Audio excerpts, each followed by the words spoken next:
Alright.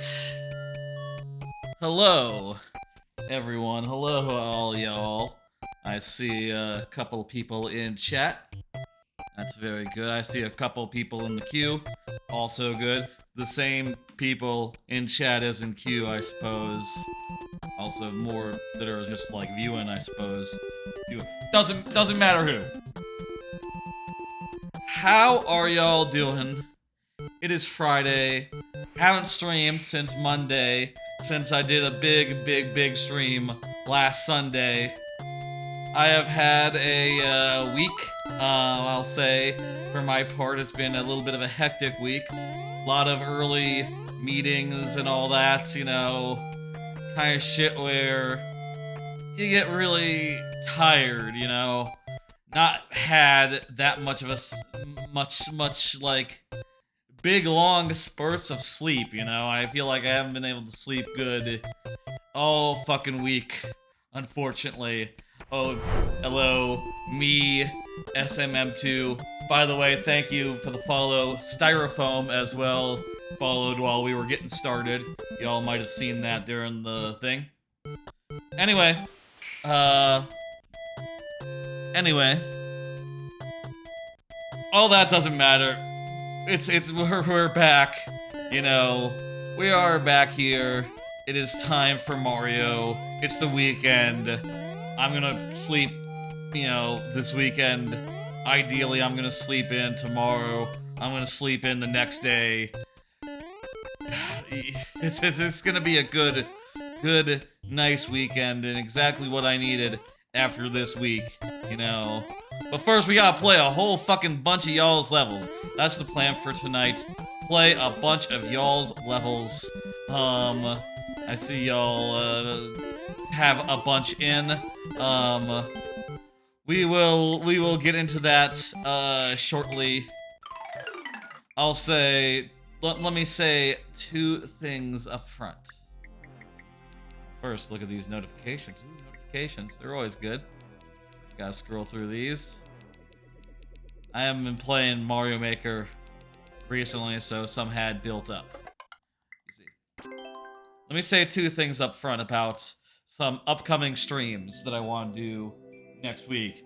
Now that we're back to the normal schedule, which will be Monday, Thursday, Friday, let me first say, I am planning a Game Pass stream next week. That'll be the Thursday stream next week.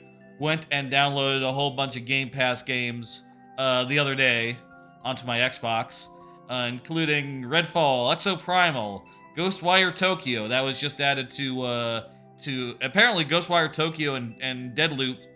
They're both on Xbox now, and I don't think I heard about that. I've heard really good things about Loop Hero. Never played it. Downloaded that. Toem I've heard of, and I've also downloaded many more options. Honestly, I've downloaded enough games where we could probably do multiple Game Pass streams if we wanted to. That'll be next Thursday.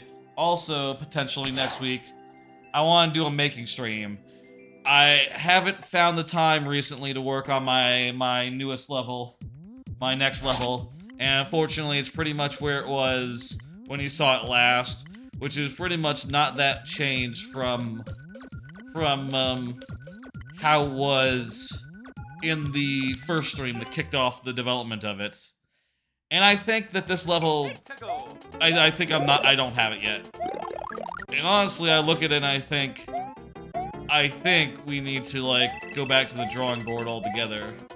I think that these ideas are just not quite it, you know? It's fun to, like, jump over these, saws a little bit with, you know, in tandem with, like, the skull rafts and stuff, but I don't think we got the level. I don't think this is it. I'm also not sure about the idea of the subworld being an auto-scroller, a vertical auto-scroller. I'm not sold on that yet. That's my basic thought, is like, it's not clicking. Maybe the reason it's not clicking is because I don't have it. Maybe the reason it's not clicking is that, you know...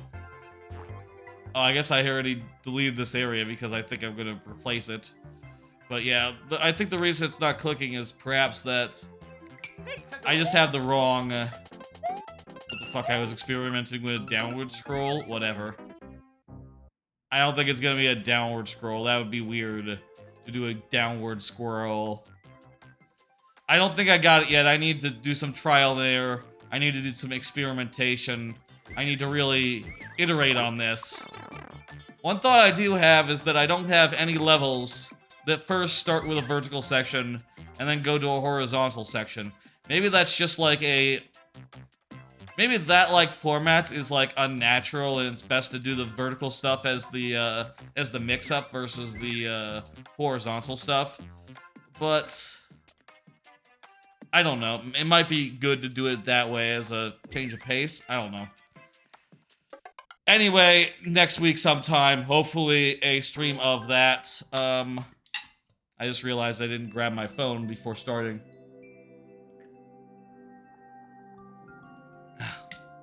Downwards auto-scroll is what I meant, Lord Bowser. I'm gonna grab my phone from over there on my desk and then we'll begin the viewer levels.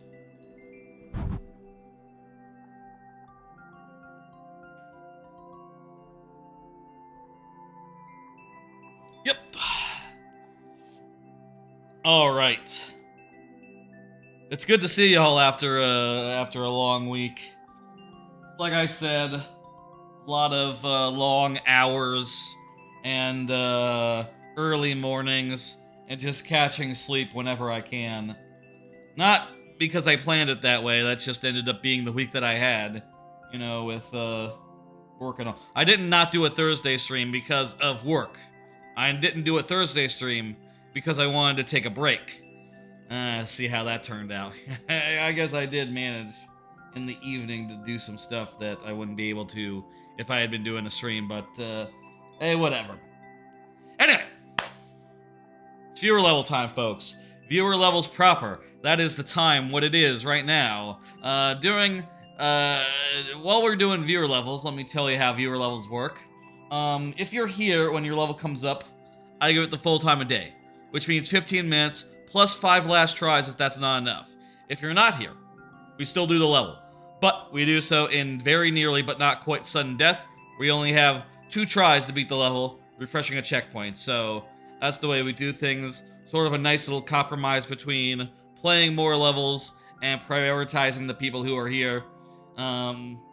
It's fun, I think, to play more levels. And they could be fun, they could be interesting. I would like to see them. Even if we only see them for a second. If they turn out to be hellish or whatnot. Let me go ahead and get up the first level.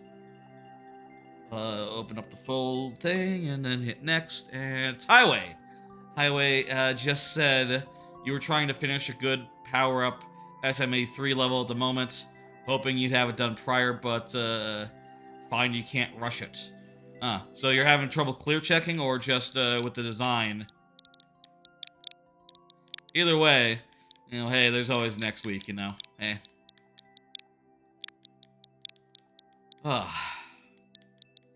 JSF. Hope you like. I hope so too. It's basically done, but you're not happy with the subworld, which is the last 20%. I understand. Oh shit, this one's back. This the one we did last week, yeah? Okay. I'm gonna put up 15 minutes. I think this time we should be able to do it. Might get on some Maker and make some progress on 5.1. Finally gotten a section done this morning. That's great. Oh, this is a new one. Yeah. Brand new mini rooms concept. Oh, look at this. I put a guy into the mini room. How about that? I got the on-off the wrong way, though.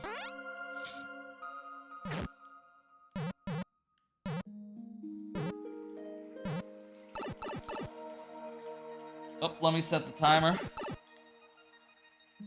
That's just kind of a cute one. That? Pipe or door? Okay, door. I'm not sure which pipes are real pipes, but some pipes gotta be real pipes. Right? Maybe. Fuck. Wait, Wait, the timer didn't go? What the hell? Where's the timer? Hang on, let me check that. I was doing some stuff with the timer this week with one of the other streams. Did a new timer. Maybe that messed up the existing timer. Let me check. 1 second. Here. The timer group is visible. It should be there. Where is it? Let me see.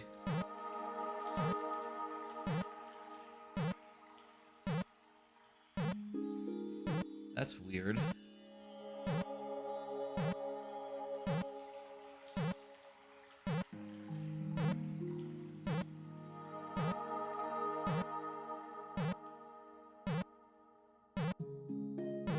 Where's my timers? What the hell?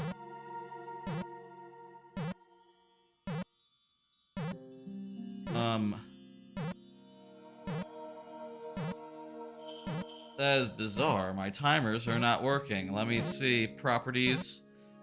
Properties, they seem to be working there. What the hell?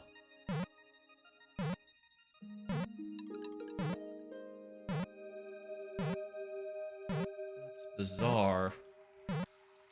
The group is visible. The timer is not working. Dude. Does a 5-minute timer work?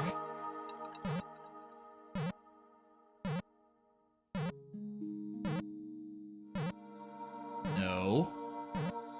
10-minute timer. That one.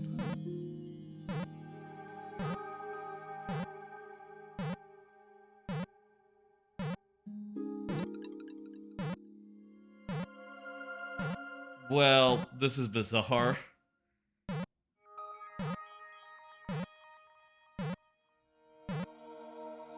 End timer. Start timer. Timer. Start timer. Timer source is working, but it's just not coming up. What about a 20-minute timer? What about a 30-minute timer? What about 5 minutes? Any of them. Please. Just give me a timer. The hell? I didn't update OBS or anything. What about this other timer that I did since the last one? That's weird.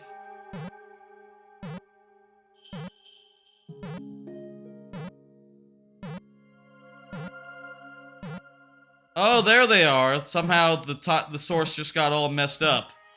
Weird, okay. I found the timers, everyone. There they are. Let me correct that.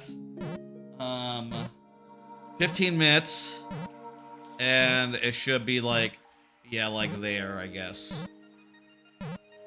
There we go. Okay. The group had just moved because more stuff was added to it, and that confused OBS. That confused OBS a lot. Okay. 15-minute timer. Let's go. I also have a great many things I can talk about tonight. Would y'all like to hear one? Would y'all like to see one? Maybe after, like, one more failed attempt. Let's do one more failed attempt and then I'll pull out a card. Which hopefully should be in the right spot. No, who knows. I guess we'll see. Last time we got to, like, was it the next room? Hey, how about a card? We'll talk about a card. I got a card here. I finished Pikmin 4. Finished Pikmin 4. I've been playing it, like, all this week.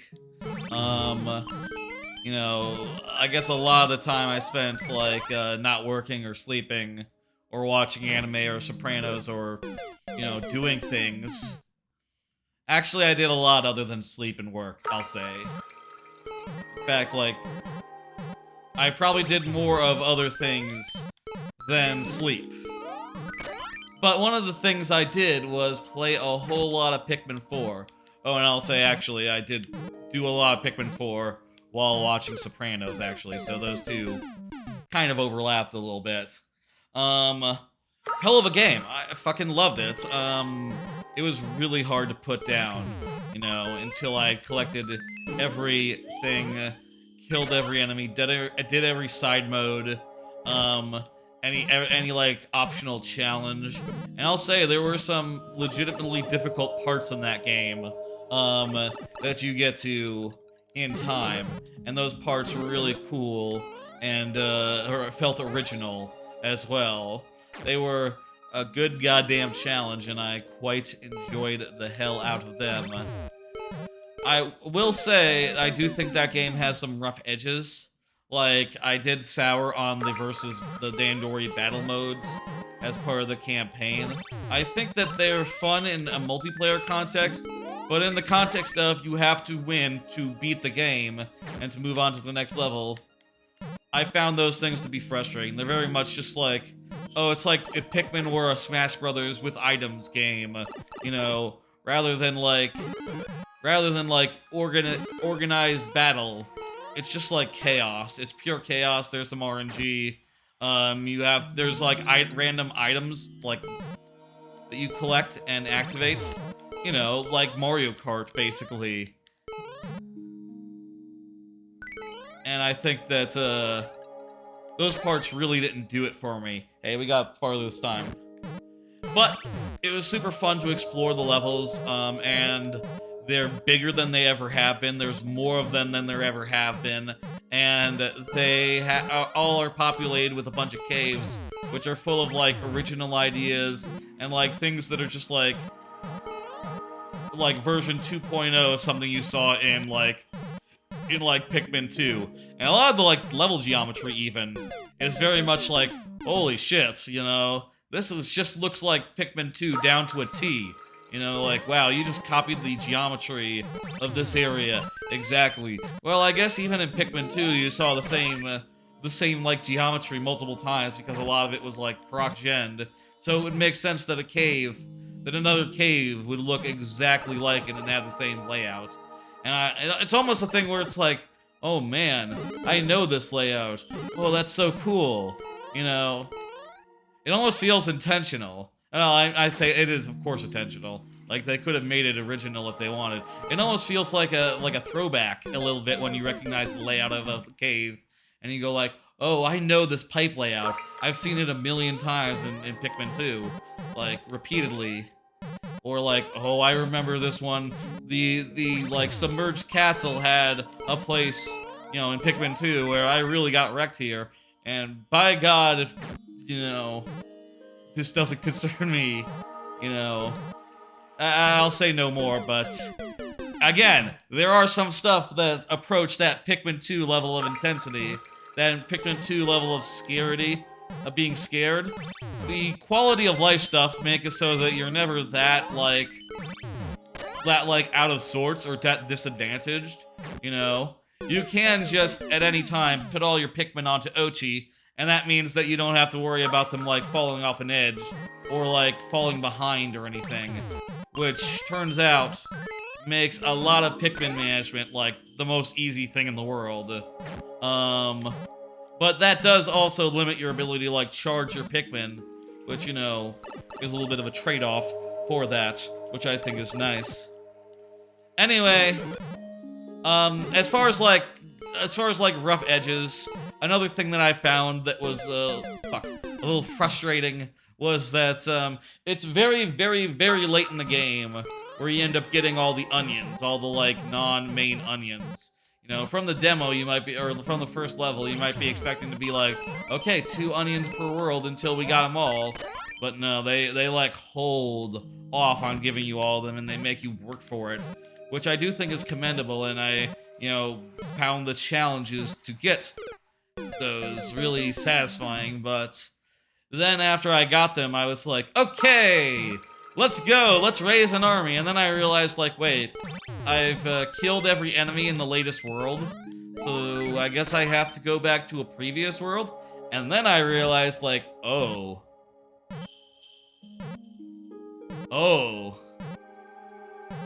QQ. I can call you QQ, Abdullah. QQ is good. Yeah, I'll try to keep that in mind.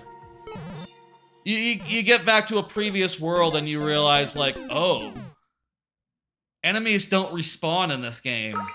Ever. So there's no returning to an old world and, like, farming up a bunch of, like, say, for sake of example, purple Pikmin.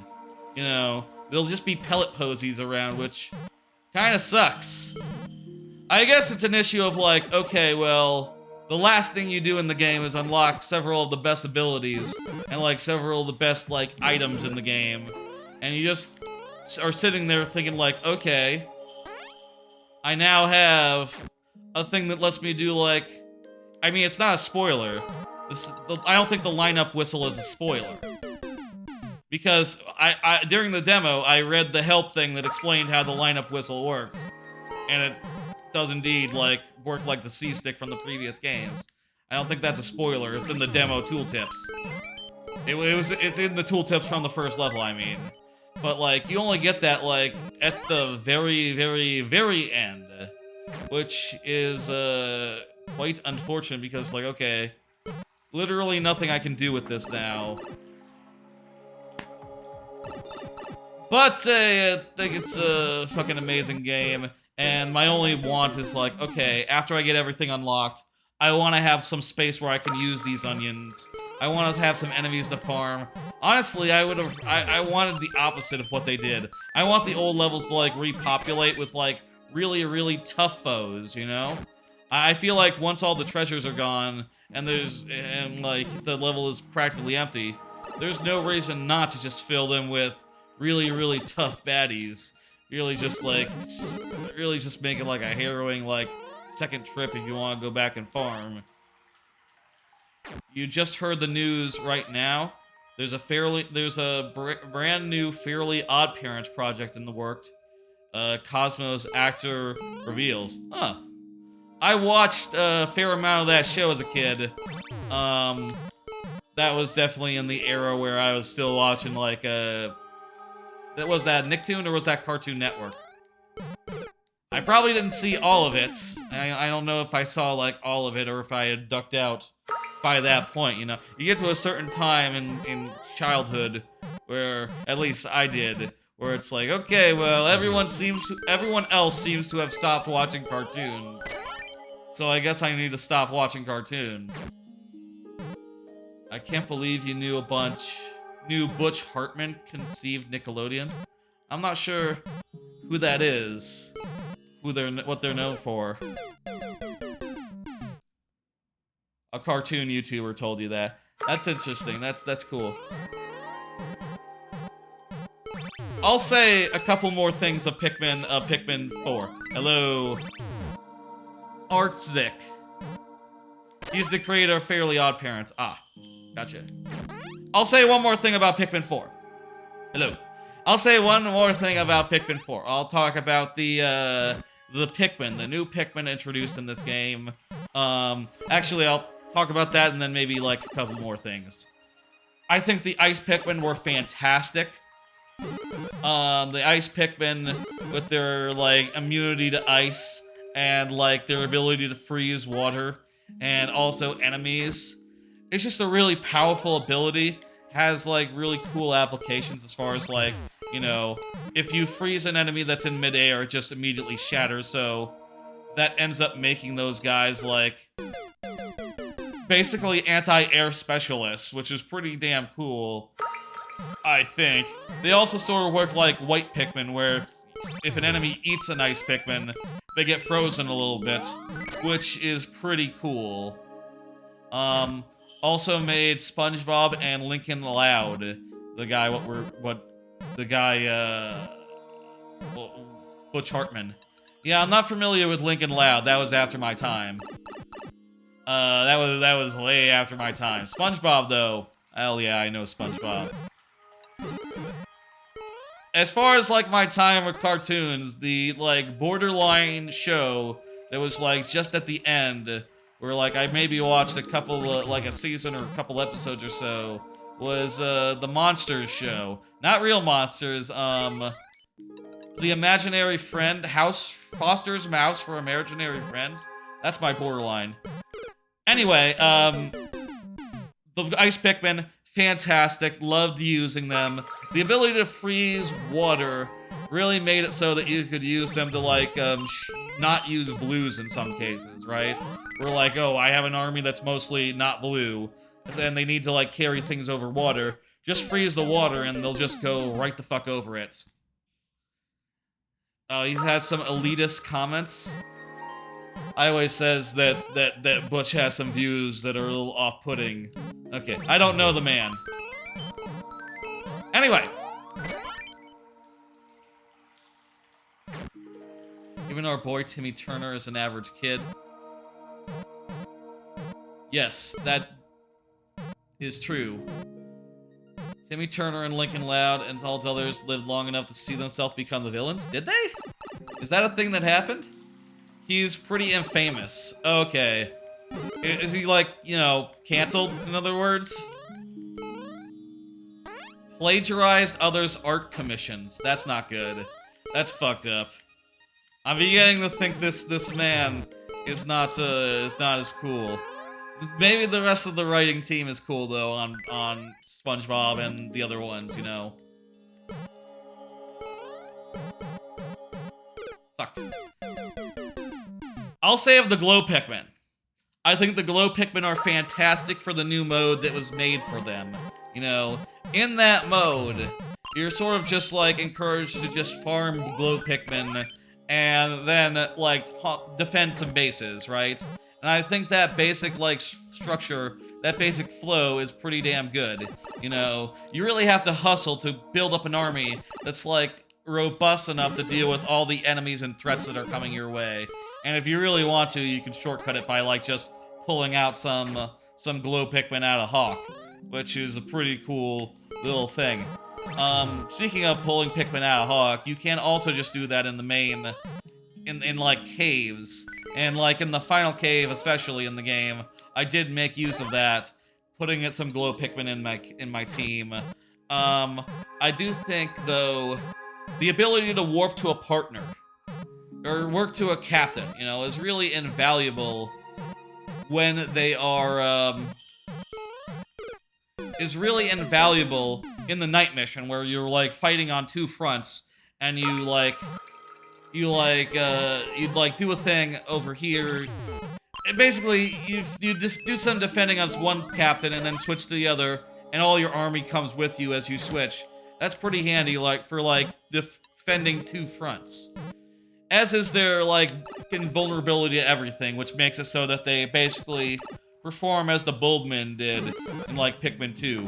That said, the one thing about them is that because they will always warp to your partner, to your captain, they cannot be dismissed. Which means that if you want to, like, you know, leave all your Pikmin behind and do some solo captain shit, you know, like, take your dog in and, like, bite some enemies without risking any Pikmin, the Glow Pikmin are just gonna screw that up by appearing, and, you know, they might get themselves killed or otherwise, which I found to be really annoying. I'll say, in my case, they did get themselves killed, which, while I was doing some solo captain shit, which I thought was unfortunate, but I also thought, like, you know what? This is the last hole. I don't need these Pikmin. These Glowman seeds. Being able to, like, bust them out at any time was a really interesting thing. I think that they work best in the mode that they were designed for, and if you pull them out elsewhere, they're alright, but I definitely wanted to convert them into purples, or anything else, like, as soon as possible. 5 last tries here with this level. You know, there is some Nicktoons-related talk coming later in the stream. You know, later in my cards, I will say. So, you know, look forward to that, I guess. There's some news in the world of Nicktoons other than Fairly Odd Parents, I will say. One more thought of Pikmin. Other than I really want DLC, I really want the opportunity to use, like, the end game unlocks in an actual full-ass level.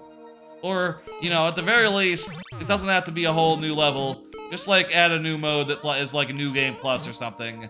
Like, just fill the old worlds full of enemies and, like, treasures again.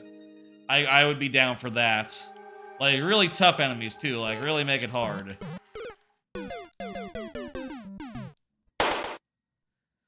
I'll say one more thing. Shout out to Purple Pikmin. Purple Pikmin are absolutely great again. Jeez, I shouldn't...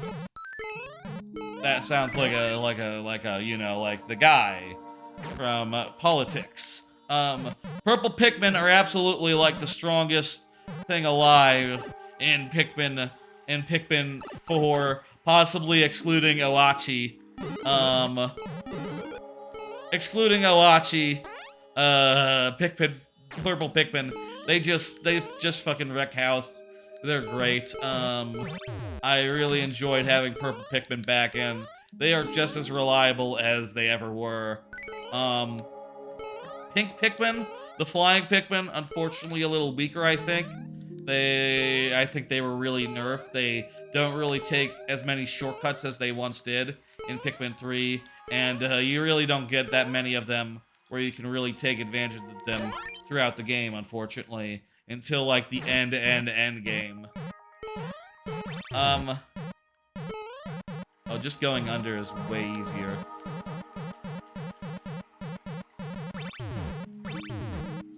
Anyway, Purple Pikmin, I think, are the best. Really enjoyed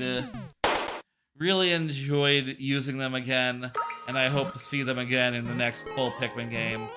As well as the restored Pink Pikmin. They need a little bit more power. And a little bit more, like, utility, I think, but...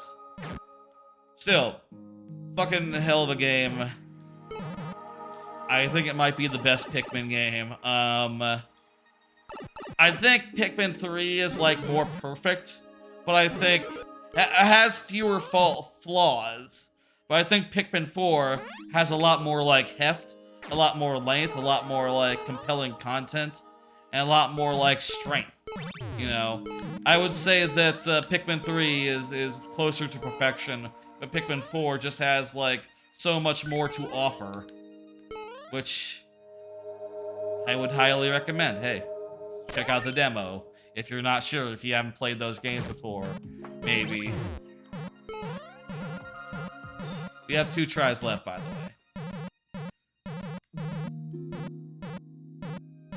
Loud House.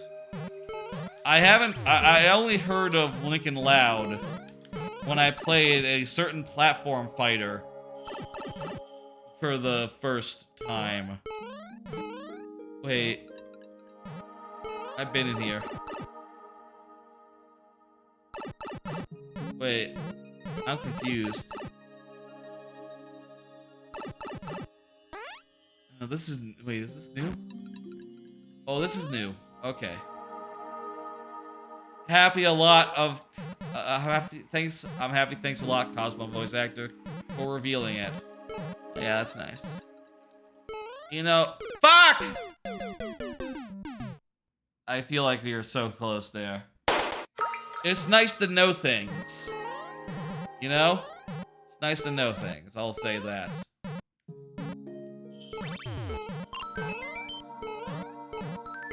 This level is structured nicely.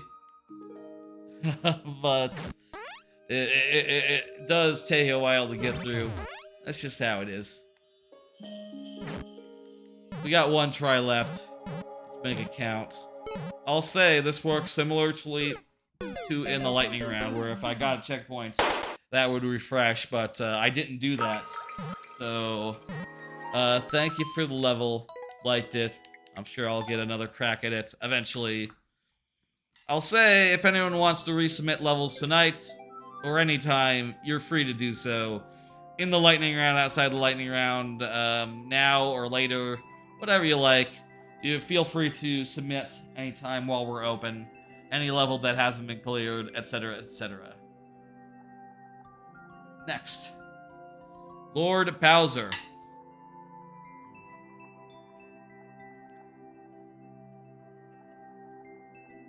Ah. Says yes. Alright. Confirmed. Do another card. Been playing Marvel Snap, just got Legion, and also got back into up to Infinite. Yeah, so I'll say Marvel Snap. I had been in the 90s for a bit. I had been for most of the season in the 70s where I left off because last season I got to Infinite, which is like their top rank for the first time. I climbed all the way up, and that means I didn't fall all the way back down, but still, I had trouble like getting out of the 70s after that point. It was only like a week ago that I got up into the 90s all of a sudden, and then earlier this week was able to use this deck, this Phoenix Force deck / Nimrod deck. Basically, either I do a Nimrod combo or a Phoenix Force combo. More likely the Nimrod combo, honestly. But either I do one or the other and then go to finish, you know, and end up having a lot of points in a lot of different places. That was good enough to like get me through and get me all the way up, which I felt really good about. And then I saw that people were talking about Legion. Legion seemed pretty strong. Legion is a 5-drop that... Marvel Snap is a game that has, like, multiple locations, right? And each location has, like, goofy effects and, like, certain, like, conditions. Like, oh, on this location, you cannot play on turn 6. So this location closes on turn 6, let's say. Or this location does this thing, or does that thing, or whatever. What Legion does is, at the location you play it at, it makes the other 2 locations into that location. So it turns out what you can do is you can use Storm to shut down a location, which Storm, she sets a location to, this is the last turn cards can be played at this location. And then you copy that to the other 2 locations on turn 5. You play it on turn 4, Storm, and then you copy them on turn 5, and that means that no one can play any cards on turn 6. So I built this deck now that I'm in Infinite, I built this deck, which is basically based around like getting a bunch of points on the board as fast as possible and using some move stuff to do it. And then hopefully getting the combo off and having that be that. And also having a little bit of move means that I'm flexible on turn 6 and I can maybe move my Nightcrawler around, maybe. I'll say I'd really like to have Jeff, which is a card that would really go good in this deck. But I don't, so whatever. It's been really fun to play this deck last few days. And honestly, I don't give a fuck about rank at this point since I'm in Infinite. So I'm just like, I'm mostly playing because I think it's funny when I pull the combo off and it's just shut down. You know, no one can play any cards. They know that they've lost and all they can do is retreat. With that deck, you will never get a win. Or very rarely, you know, if you somehow scrape together a win by some other means, by some other method. You know, you'll never get a win where you... Or if you, like, end up copying a location that isn't Storms, you know, there are potentially other locations that can bring you a win if you have, like, 2 copies of them. Like, I have copied, a location that gives you a random card, and then, you know, been able to use the random cards to give me a victory. I've copied like a location that generates like a 9-power card, and I think like they had some like this is your new stage, yeah? I guess it uses like ice and fire bars. I see. Interesting. Lord Bowser. And a lot of like low ceilings here. That's cool. Getting hit a bit, but that's fine. Oh, I forgot to set the timer.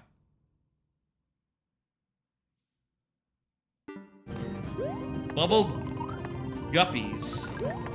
You watched that show before. Nick Jr. Oh, that's a Nick Jr. show. Okay, I don't know that one. That was before, that was after my time. Did I say before my time? Before? After my time. That was after I was into that. You know, stuff. Blue's Clues. I remember Blue's Clues. Where's the timer? There it is. Okay, good. Do you think that nostalgia is the most powerful weapon? In what sense? I would say that,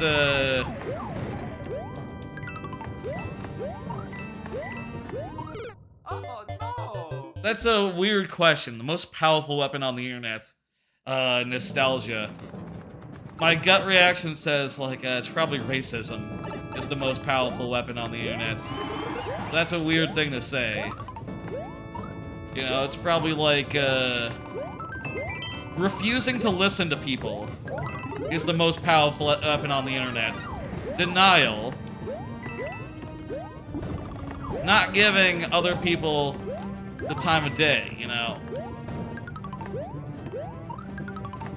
Strawman is a pretty powerful weapon. You know, just like making up your own opponents. You know, saying like, my opponents say that we should unban all guns. We should. Well, that's a bad example. We should. Because we should probably. Wait. Like a Republican saying like, wait. The Democrat is the one who would say, my opponent says we should unban all guns. Okay, let's come up with an example that like which I don't think anyone really says about Republicans, you know, because honestly, it'd be the other way. It would be a Republican saying like, my opponent says that the First Amendment should be abolished. And, you know, he doesn't actually say that. And also, probably not talking about a specific person. Instead, just a general liberal say or something. So no, I would say that the most powerful weapon is, the use of a strawman. Generalizing your opponent to be whatever you want. Or just pulling some random weirdo on the internet and saying like, that is all of you. That one guy with like you know, with like a regular amount of follows, you know, and like who doesn't really have that much of who's not like famous or anything. That guy represents everyone. That one random goober, you know. I think that's a pretty powerful weapon. Nostalgia is very powerful though. Everyone loves nostalgia. If that's what you were talking about, that's true. What was I saying before? Oh yeah, Marvel Snap. I'm really having fun with the new deck, with the Legion. I think Legion's lovely. Shutting down a location, all locations on enemies is just a beautiful thing. And I enjoy every time I do it. Let me go ahead and hit complete and hit next. It is Styrofoam. Hello, X-Men. Styrofoam, you are up next. If Styrofoam is not here, we'll do it in sudden death, as we do. Let me at Styrofoam. Styrofoam. Let me spell that right. 33. You are up. All right, that should be good. Styrofoam, go ahead and confirm if you're here. I'm gonna do another card and talk about it while I type in this code. Been rewatching Sopranos. I'm into season 2 now. Goddamn good show. One of the best, probably one of the top 2 shows ever of all time. Sopranos and Breaking Bad, I think, are really the nominees for that honor. And, you know, goddamn, two amazing shows. Specifically, rewatching Sopranos. That show is damn good. Really enjoyed season 1. I think that the whole, like, conclusion with Junior and his ma and the whole, like,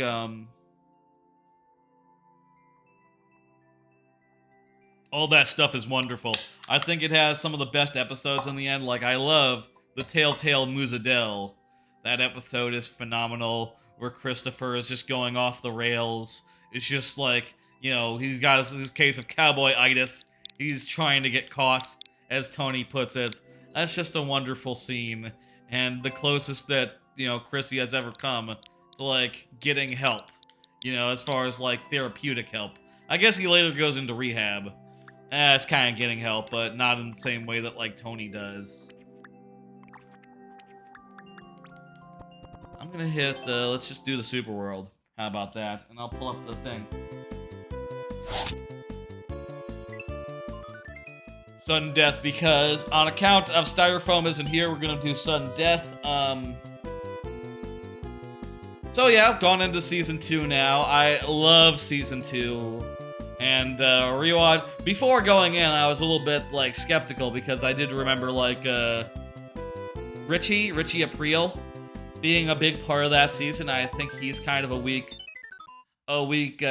character, not really as strong as previous villains from season 1. But honestly, at this point in the show, they're introducing a lot of great characters. They introduced Janice, who is just like a staple. They introduced Bobby, who is just like the perfect foil to Junior and becomes like one of the most important characters of the show by the end of it, which is just like remarkable, considering he starts here like pretty much just like Junior's like Patsy, Junior's like last remaining big mafioso. And he's just sort of a gentle, bumbling soul, which is really unique for a Sopranos character.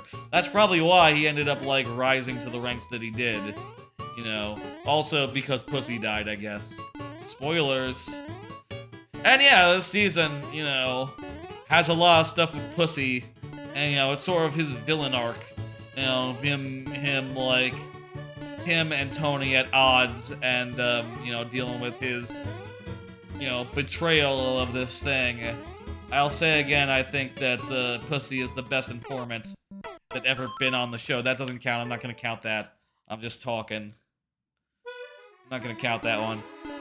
I think that Pussy is the best informant that has ever been on the show. And I'll say, like, coming up is one of the best. Season 2 has some phenomenal episodes, I'll say. Including, like, one of the best, which is, Italy. Commodore. The episode where they go to Italy. And I think that's the episode where, like, Paulie really comes into his own and really proves that he can be a comedic character rather than just, like, a big, tough mafioso, rather than just, like, a wise mentor figure for Chrissy, In season 1, when Paulie has his big moment where he's like, where Chrissy says, like, you ever feel like nothing good was gonna happen? And Paulie says, yeah, and nothing did. So what? In that moment, he seemed really wise and really mature. And that image of him really falls the fuck away after the episode Italy, him being a goober in Italy. Like, goddamn, I think that episode is just hilarious and does so much for his character.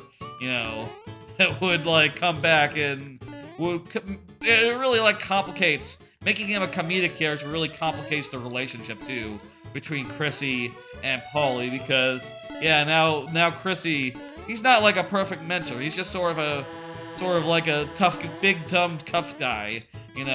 He's not always gonna be right. Christopher sometimes will be right, and when they butt heads, it could really go either way. Okay, let's go on this one. Styrofoam doesn't appear to be here, but I bet you we could get through this maybe in the second try, maybe. Again, I will say, Styrofoam, if you are here, speak up now or before we move on to the next level. Fuck. And well, I'll absolutely set a timer. But I don't see it, and I did just die twice. Let's go ahead and move on then. Thank you for the level. Again, feel free to resubmit, code, anything. Would love to give that another go. Doesn't look too hard. I bet I could do it, given more time. Me SMM2. Me SMM2. Let me go ahead and at me SMM2. Me SMMN. SMMM2, you are up. Go ahead and confirm. More thoughts about Sopranos, I guess. Yeah, it's fantastic. The stuff with like the Ma and all that and Junior. Oh, it's so good. I love I feel like people really speak a lot good of season 1 of Sopranos. I think I might prefer season 2 overall. Just because of, like, Pussy's arc. And also, like, all these great characters being added. The transformation of Junior from, like, being a menacing, like, tough guy to, like, you know, being a comedic character. Just like an old man who's, like, slowly, like, just, like, succumbing to the government forces or, like, health issues or whatever. Just being old and, you know, not really trying to murder people so much, you know? That, I think, really makes Junior into the character that, you know, we all think of and remember fondly to this day, you know? Junior, though Junior, again, was also great in season 1. I'll say, like, losing a lot of, like, Tony mother stuff because they were just on the outs, I think that is no big loss. Do you think you'll be on the lightning round to get to the next submission? We'll see. We'll see, Highway. I'll bet, like, lightning round will come, like, after one more around the loop at this rate. I don't see me, so let's go. Or I could have done another card, I guess. We'll figure it out when we get there, Highway. Don't you worry. Again, if you're here, you get to full timer, 15 minutes at this point. If you're not, we do so in sudden death and only have one try. I will say, me, if you are here, go ahead and confirm and you'll get what's coming, you know. As said, this level doesn't look hard. We'll be able to do this in, like, one try. There's so many drop and dashers on Twitch. Yeah, it's fun, though, to play levels that otherwise we wouldn't do, so I'm happy to take, like, 2 tries is nothing, is the thing. 2 tries is nothing. I can do 2 tries, and if we end up dying, you know, so be it. This is a cool mechanic. I like using these, like, bullet bills to like, on top of the jumpy thing. That's pretty clever. It's a very clever level. I'm glad we saw this level. You know, levels like this, I'll say, is one of the reasons why I like to have this rule of the like sudden death, because I do think we are better off seeing this level and like playing through it. It's cool. It's a good level. It's a good thing to play more levels. Of course, again, prioritizing the people who are here. Absolutely. You know. Hey, that's it. But also, I do want to see levels like this. You know, if this is if it's a cool level, I want to see it. I want to play it. I want to at least give it a try. And you know, we have to use those lovely baby Mario heads, which are just an exemplary set of heads. They're just very good and very appropriate for sudden death, I think. You know, fitting. Thank you, me SMM2. Appreciate the level. It wasn't hard, so we were able to get through it. Hitting complete and then hitting next. We get the thing down. Artsy. Let me at Artsy. You are up. Artsy is up. Go ahead and confirm, Artsy. I'm gonna pull up another card. Artsy is here. Fantastic. I'm gonna pull up another card while I type in this code, and I'll talk to it. I've been watching a lot of seasonal simulcast anime, and I have dropped a number of them yesterday. I finally said to myself, you know what? Instead of watching this episode of Rurouni Kenshin, it's time to drop it. You know, it's kind of a mid-show. I'm not really enjoying it that much. It seems alright, but also very mild, and kind of the fights are boring. I'm not really seeing the appeal of it, so I just decided to go ahead and drop it.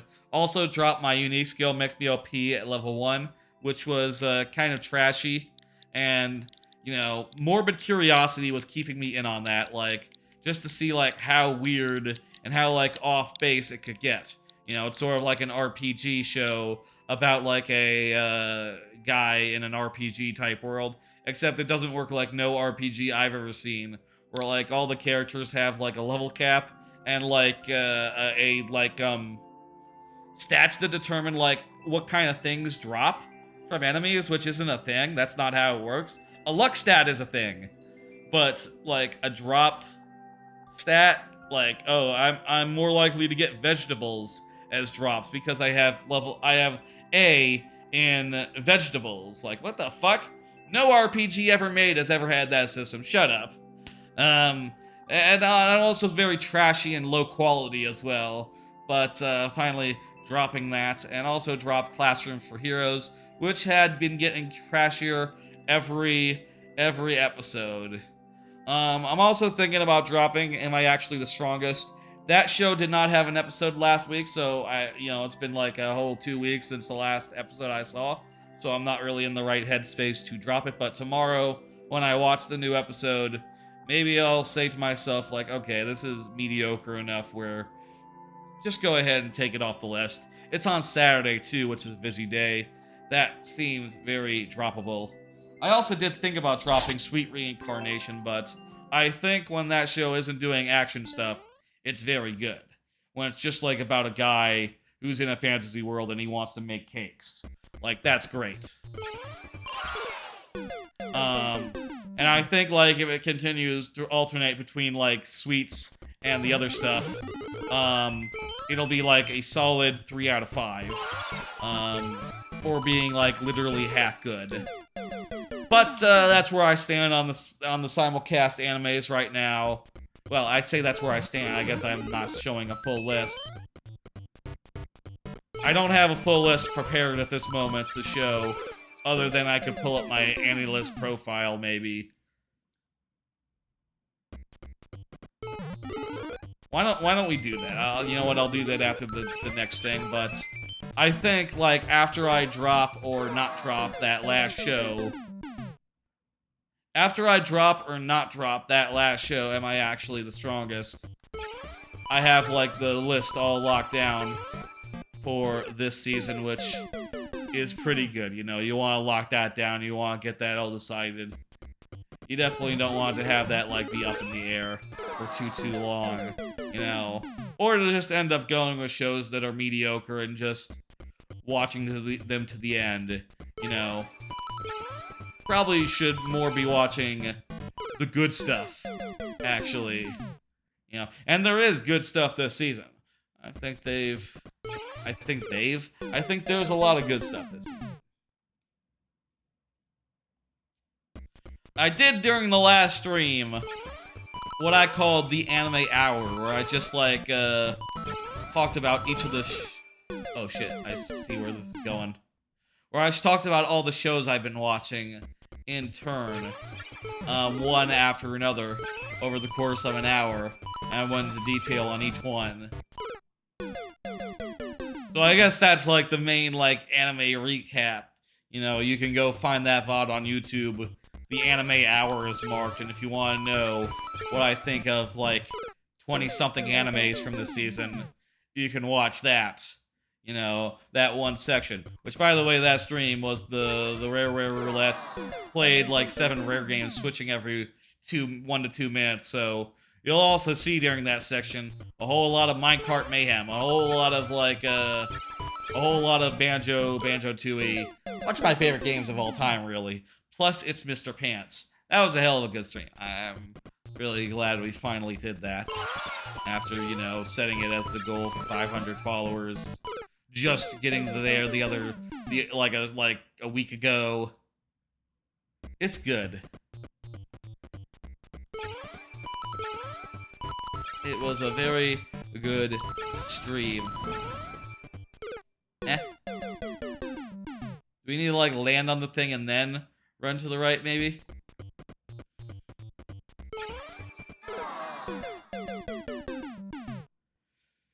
Anyway, with those 3 dropped, I'm pretty happy with the rest of the list. There are stuff in there that's not like the best or anything, but it's alright. It's worth watching. And most of it that's like in the middle is like on a day that's not too busy, you know? I feel like that's always a factor for me in like what anime I watch and which ones I don't, you know? If there's like nothing else on a day, you know, if there's nothing else that comes out on like a Monday, I'll watch something that's like just okay. You know, something that's in the mid-range. If there's like tons of great stuff coming up on a day, much harder to justify something in the middle sticking around. I guess it's part of it because I like to always have something to watch every single day of the week. Something new that's always coming out. And, I'll say this season was a little down on it, but pretty much every day has something that's at least solid. And there's a lot of stuff where I look at it and I go like, okay, that's some of the best stuff this season. This season does have some killer stuff. No, nothing that compares to Oshi no Ko. And honestly, I feel like the last 2 seasons are gonna be like, have more anime that are placed in my top 10 than this one does, but for the year. But, you know, I ain't got nothing to complain about. There's good stuff on. Especially that Jujutsu Kaisen, like, holy shit. That arc has really gone places. Like, it has been just an incredible arc of Jujutsu Kaisen. The hidden inventory arc. Really cool backstory in that. And stuff that I am, like, constantly impressed by. You know, things that I've been surprised by. And just, like, the fact that you don't know most of the characters in that arc really makes it compelling, right? Like, oh. Do I have to land on this thing? What?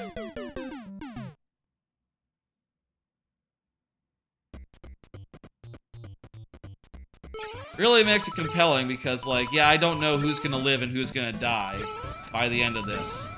It could really go either way.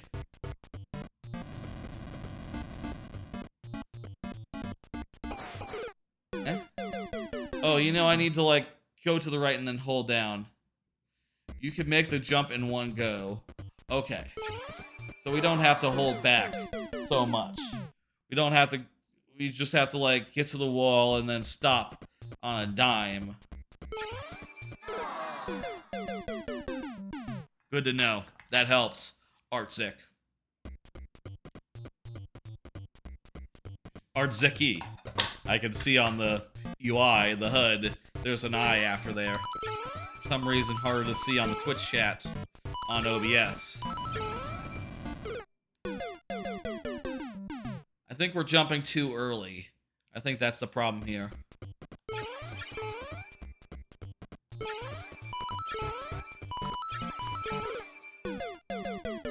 So are these like, should we like be timing our jumps with the sound effects? That doesn't make sense. Not sure.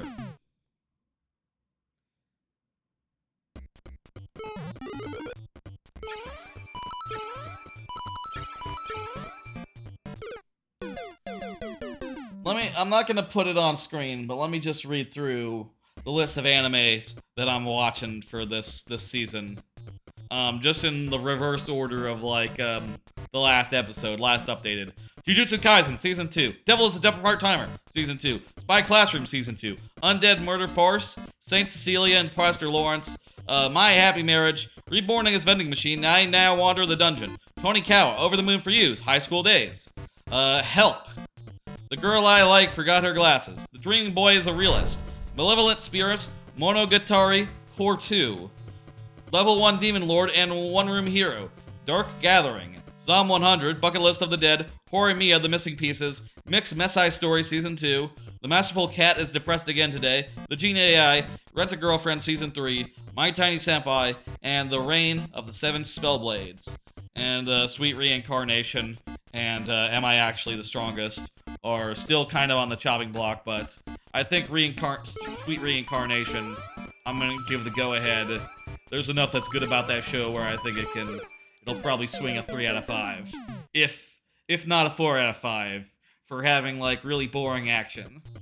You know, if it ends up focusing on, like, the slice of life stuff more, it could go higher. If it ends up, like, foregoing the slice of life stuff and focusing on literally its weakest aspect, it would go lower. I'll say that. Just, from the hip. If I'm reviewing this thing without having... If I'm reviewing this thing now without having seen, like, 6 more episodes, but, hey, maybe it'll get good, maybe it'll get bad, If it just stays the way it is, but has, like, more or less of one thing or another thing, then that's how it would shake out, I would say. With this first jump, I really just wanted to just run to the right, but that's not gonna work.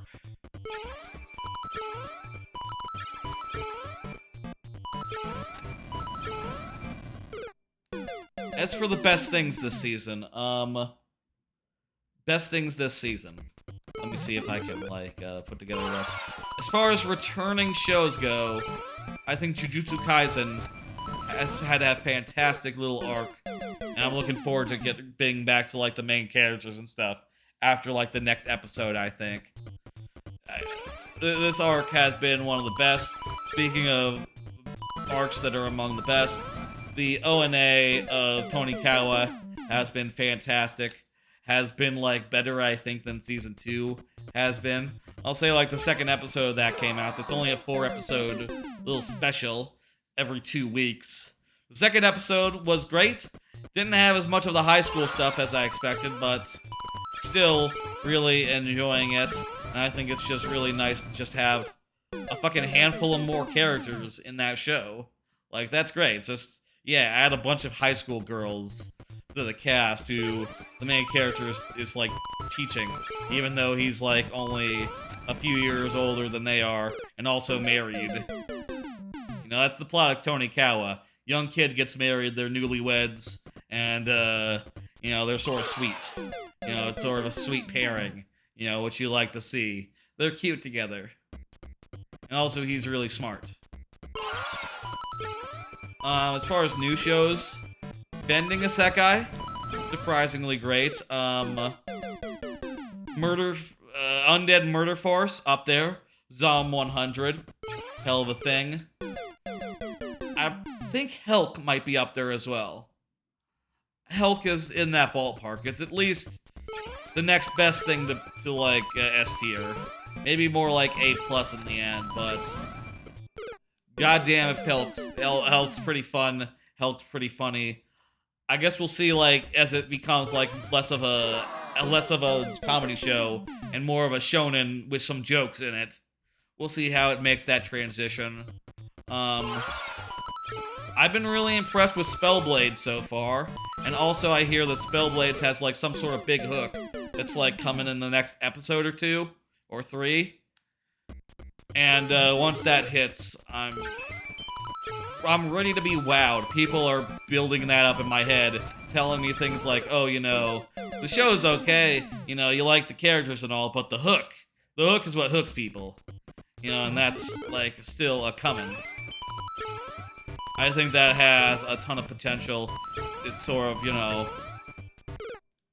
has, like, a lot of Harry Potter vibes, that one. Harry Potter, but, like, more nuanced, more involved, and, like, I like all the characters. The 6 characters, the main friend group, is good, which is what you want in, like, a school setting like that, where they're learning magic, and there's, like, weird, dark shit about. There's, like, mysteries and stuff that's unfolding. There's a little bit of intrigue. But the important thing is when the characters banter, they have, like, chemistry and, like, some amount of charm, which is, what you want. Anything else? Am I forgetting anything? Let me see. Rent-A-Girlfriend Season 3 has really been kicking ass out the gate. So far, it's, like, by far the best season of Rent-A-Girlfriend. I already mentioned Zom 100. Zom 100's way up there. really just like the most upbeat zombie show I've ever seen. And it starts with like a really downbeat part, but it's specifically the part where it's telling his normal life, where he was like a salaryman for a really abusive company. And now that he doesn't have to work anymore, because, you know, the world's ended, he could not be any more happy. And it's just really glorious and really, like, full of life and color. And just like, yeah, fuck, man. There's zombies all around and every day is life and death. But, like, fuck it, man. No more work. It's great. You know, he can exercise and like, sleep a regular amount. And, you know, it's just so good. And he's just so positive. And it's just been so fucking good, Zom 100. Definitely a top tier contender, that one. What was the other one I was saying? Oh yeah, Rent a Girlfriend. I think that Rent a Girlfriend was never S tier previous seasons for me. But I think this one is like approaching that. There's a new character in it, in this season, who is like, just like the most upbeat girl I've ever seen. And she's just like so fucking fun as a character to introduce. And, you know, for being a rom-com where the characters are constantly saying things like, you know, like, oh, I don't really know if we could ever be together, you know, like, for realsies. Have her come in here and go like, wait a minute, you two clearly love each other. You guys really should get together. That'd be ideal. It's just been like a really good thing to introduce. She's basically like a influencer character. She's like a Gen X character, you know. Insofar as like she's younger than the main character, and she like is just like constantly taking selfies and being like really energetic and stuff. She has been wonderful in the couple of episodes she's been in, and I'm looking forward to seeing like I think today's an episode.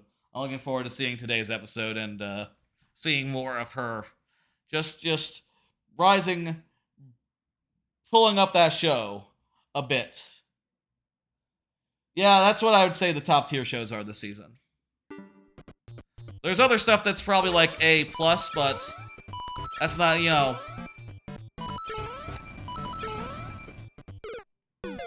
But like, let's focus more on the S tiers, I guess, for today. That's 2 tries right there. We're on our last tries. Time ran out, as you might have noticed. Now, we're doing our lasties, our last tries. There was a double pop there. Ignore that. Sometimes that happens, I guess. That jump, I feel like we'd be better off stopping. This is our final time. I was gonna say that we would stop and like try to like do that slowly, but I'm hitting next. Thank you for the level. X-Men is up next. Let's go ahead and move on. Again, I will say, even if I cannot beat a level, doesn't mean you can't resubmit. At this point in the stream, odds are the next time you came up, it would be the lightning round. But, you know, still would love to give that another try. I think we could do it. X-Man. You just submitted and said hi. I think relatively erased. You just said hi before the last level. Oh, said hi again. Perfect. Okay. Gonna ask if you're here. How about another card? I'm gonna punch in another card while I'm punching in this code. Started rewatching Nichi Joe. You're back, right? Was looking for an anime to rewatch, like as an end of the night thing, the other day, and decided on Nichijou, which is just, you know, a incredibly high production value comedy show that is kind of very well revered, in like the anime space. Funnily enough, I've never rewatched it. I've only watched it once, and then never actually went in for a rewatch. This is the first time, and it's goddamn good. It has good atomic timing, a lot of different little skits and bits, a lot of funny bits, cute bits, earnest bits. and just so much Sasuga, so much really beautifully animated animation, where you're just seeing like the most frames of animation you've ever seen for like a scene where a character realizes like, oh hey, can I borrow your? Here's the scene. Here's a scene in Nichijou. One character says like, oh, can I borrow your homework and your notebook and copy? And they said, oh, she says, okay, sure, whatever. And then she realizes like, oh my god, I just realized there's total. I drew a picture of like some, some guy, some dude sucking off another dude, like in a very sexual, a very sexual drawing of like a nearly naked dude in that journal, and I need you to not see it. So then she just tries to take it back, and her friend just refuses to, and it's just like a ton of action frames where like all the in-betweens are all like cross hatched and all full of like intense detail. Picture like Super Mario Strikers. That style has a very aggressive, very aggressive like lining and stuff. It's like that for those frames, and it goes into like so much detail on all those bits. It's just amazing how hard they went for this show to sell its jokes, and it's just immaculate. If you ask like the average anime obsessive what the best like anime comedy is, they probably would say Nichijou just for the production values, and like the sheer quality of it is just amazing. The one Byron rating with a party of 3, fantastic. Hello, how you doing? Anyway, Nichijou, fantastic show. Looking forward to watching more. Let me go ahead and give you a shout out. You guided it here, Garfield. Fantastic. Shout out the one underscore Byron.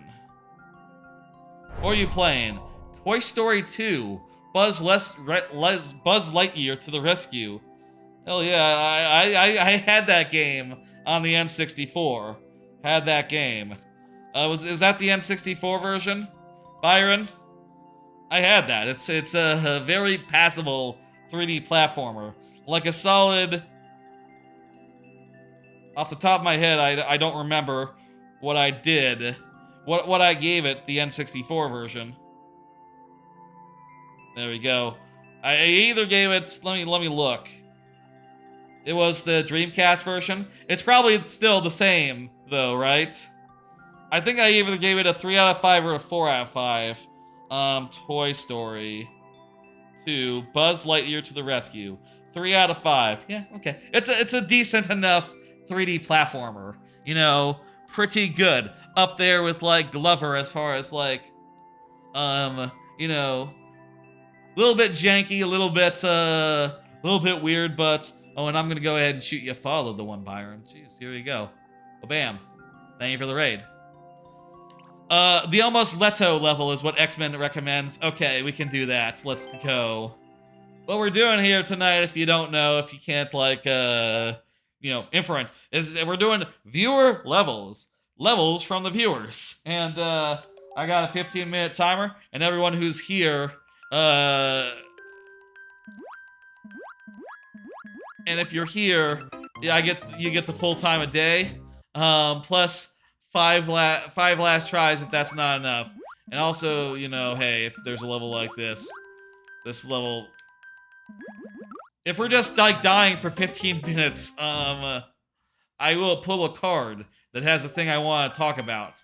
Has things on them that I want to discuss. Toy Story has better graphics, and you get actual movie cutscenes, and apparently double HP.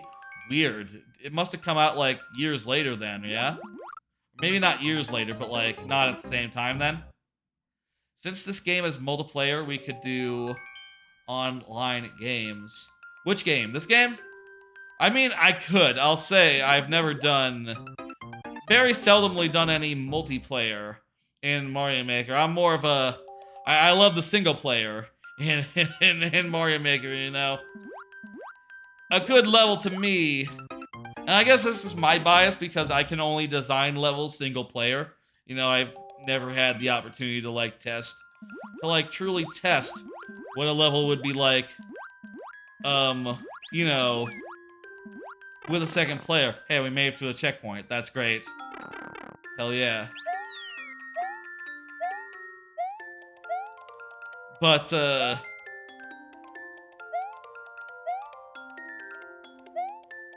yeah, I think we did it. I think we beat it. Sick. I think this is an ice level, also. Is this ice? Yeah, it's not, Dreamcast version is like 2000. All the other versions, 1999. Gotcha. Nice Mario Maker overlay, by the way. Thank you. I made it myself. Put it all together myself. The tracker has like some built-in, built-in overlays, but I just sort of like cropped that down and like chroma'd out its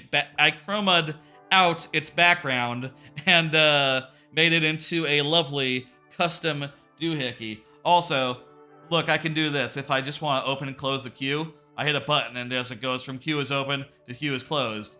The queue is open, by the way. I'm just showing. I'm just showing how cool it is. It's cool.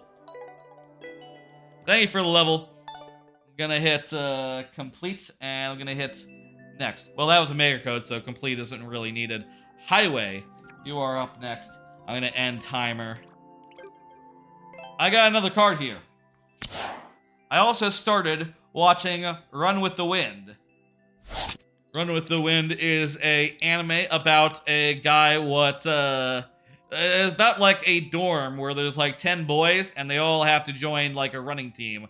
They're sort of like peer pressured into it at threat of being kicked out of the dorm, which is weird. And I think that was one of the main reasons I sort of dropped off it initially. I will say I have tried the anime before, sometime in the past, but fell off.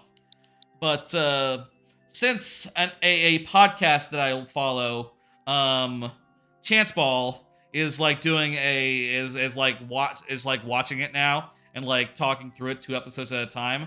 I'm watching it myself now, and I've watched 2 episodes so far. It's good. It's well made. I do think that 10 boys right at the start is way too many, but it's all very well done, and you know, I bet I will like it in the end. You know, now that I'm giving it a chance, and I'll enjoy listening to the boys, the boys what do Chance Ball, who are also the same boys who did Yari Yari Boys, if you know that JoJo's podcast, or Peagot if you ever heard of that.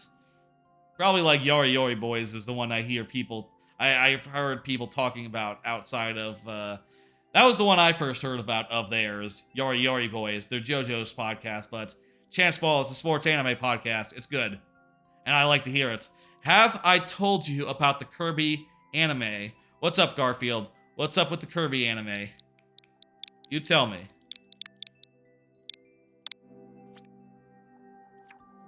You just uploaded this level? Highway? Fantastic. Let's see. What's the clear time? 4 minutes. You should totally watch it sometime. Well, I'll say personally, for my taste, I tend to like the newer stuff more than anything, you know, HD and like things that have more modern sensibilities is more my speed. Also, part of that is that, you know, if you're into that, you can always just like follow the current season, and you know, there's always new animes for you to try. Whereas if you were like really just into stuff from the 80s, eventually you're gonna run out of stuff from the 80s, you know. Because the 80s, I don't know if you know this, but it only lasted so long, you know? I've seen, like, comics of Kirby right back at you. I think they were, like, in Nintendo Power or something. And, it seems like a Kirby thing, I don't know. I didn't really have that many strong thoughts about it when I saw it, I think. They did have it in Nintendo Power back in the day, right? A lot of memes are present in the anime. What do you mean memes? Like things that would become memes later? Or do you mean like it's a very mimetic, or do you mean it's like referencing stuff from like modern day memes? I guess that'd be weird if it was like doing like memes. Hand me another bag of them crisps. And I take it that became a meme then. I must need a power-up. Oh, I need a mushroom to do that. I see.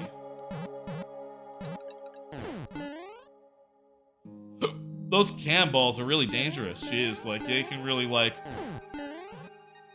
get you if you're not careful. I think I might need to go around the loop and like get here. Wait. No. Oh, I need to get to like here. There's where I need to get to. Is that the picture where Kirby is like looking all nonplussed or something? There's some pictures from that anime I have seen that I think are like vaguely memed. Vaguely memed? Somewhat mimetic. I'll say I've never like seen it. For like shows of that ilk, I feel like the most natural thing to do, which would not be the case in any other like show, by the way, or like a modern show, would be to watch like the dub, you know? Like I watched Pokemon originally back in the day with the dub, but you know, these days I tend to go sub first. I say I tend to, almost exclusively sub first these days. But I can't imagine watching a Kirby product in a sub, you know, Japanese Kirby? What's that like? That sounds weird to me, you know?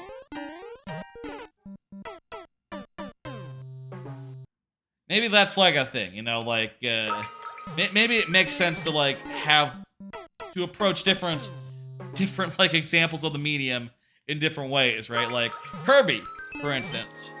Maybe more of a dub thing, you know? Like, yeah, just listen to it as if you're a kid, you know? You don't have to get, like, the authentic experience. The experience you would have gotten when you were 14 is actually more what you're looking for. What was that on? I think that was I don't think I watched it, but I think that was, like, the core of the problem. I don't remember what network it was on. Like, was it on, like, HB? Was it on, like, the same thing Pokemon was on? Or was it, I mean, even if it was, maybe it was just after my time, maybe after I stopped watching, like, all those various shows and stuff.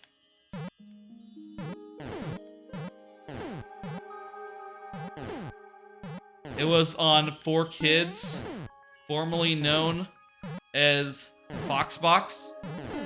Wait, 4Kids is also a anime production company. 4Kids.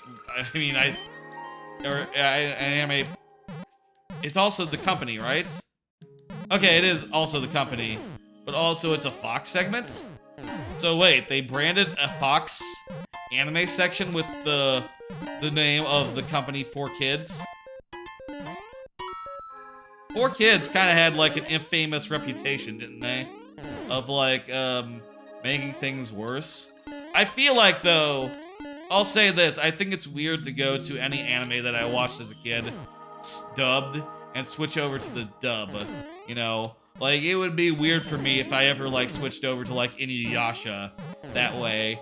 And I will say that any show that I actually watched back in those days is, like, grandfathered in, you see. You know what I mean? It has, by virtue of being one of the first, it's allowed to be just the dub.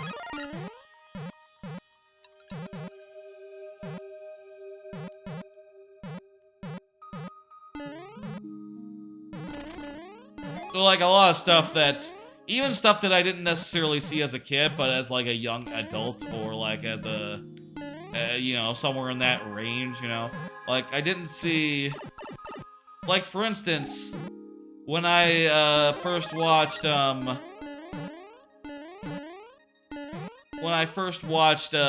Metal Alchemist, I obviously watched it in the 90s. So, like, when Brotherhood came out, obviously watched the dub of that. Kill la Kill was before I got, like, a Crunchyroll subscription, got really into, you know, past my issues with dubs, or with subs. So, you know, I've never done the sub of that. A couple of shows are grandfathered in. The oldest, the newest among them is, My Hero Academia, which I started watching, like, the year that I got a sub to Crunchyroll, you know, and I started watching, like, anime on the regular. And in that case, I am still watching the dub, partially because the dub is just really good. It's a really good fucking dub. All the voice actors are lovely. And, yeah, you know, it's the kind of dub where you watch it and go like, oh, you know, I think I'm good with this version. You know, I don't need a different version of all these characters, actually. I really like it. I really like, especially, like, I had to say a favorite character, I'd say, like, All Might. All Might's dub voice is fantastic. You know. Did I just lose by taking that hit? Oh no, good, there's another one. Kirby of the Stars is what it's called in Japan. The Kirby anime. Cool. How about another card? Follow up on Ghibli movies. I did discuss, yes, last time, viewer Trebucket was talking about, like, wanting to rewatch some Ghibli movies. Or not rewatch, actually watch for the first time. He has never seen any of them. So I gave, like, a list of the ones I've seen and the ones that I think are, like, worth seeing. And I will say I was struggling to remember the name of Nausicaa in the Valley of the Wind. That was the main one I was, like, trying to remember the name of. That one, I think, is pretty good. I always feel like I lump it together with Princess Mononoke for some reason. They're not really that similar. It's just like, action movies about, like, about people who live in tough environments. One's medieval and one's post-apocalyptic, you know, they're very different movies, but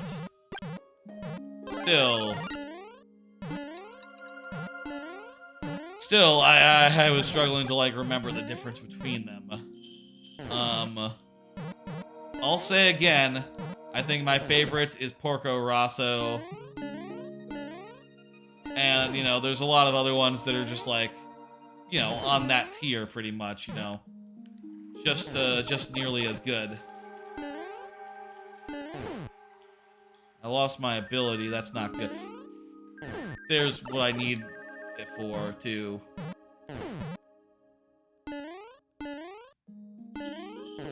Oh wait, you can just go down here.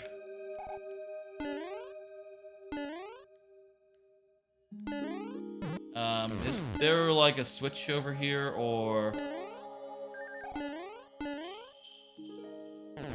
switch up here? Yes. Okay.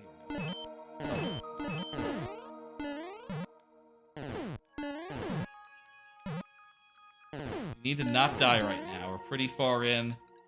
I don't want to lose any progress.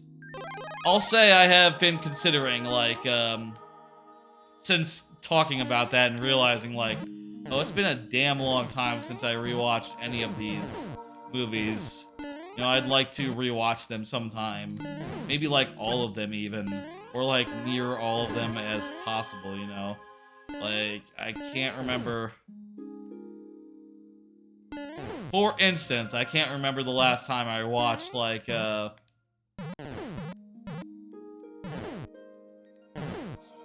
it back. I can't remember the last time I watched, like, any of them. And I'd really like to. I think that, I'd probably watch them in, like, order. But also, part of me looks at it and goes like, okay, do I really need to watch, like, the... Fuck me! Well, good to get this out of the way now before we go in there. Do I really need to watch the ones that are, like, weird and depressing, you know? Or can I just stick to the ones that are just, like, lighthearted, rural, like, pastiches, you know? Those ones that are just, like, a bit of fun, and just, like, slice of life stuff, you know? Like, My Neighbor Totoro, for instance. Probably one of the best. Kiki's Delivery Service, also one of the best.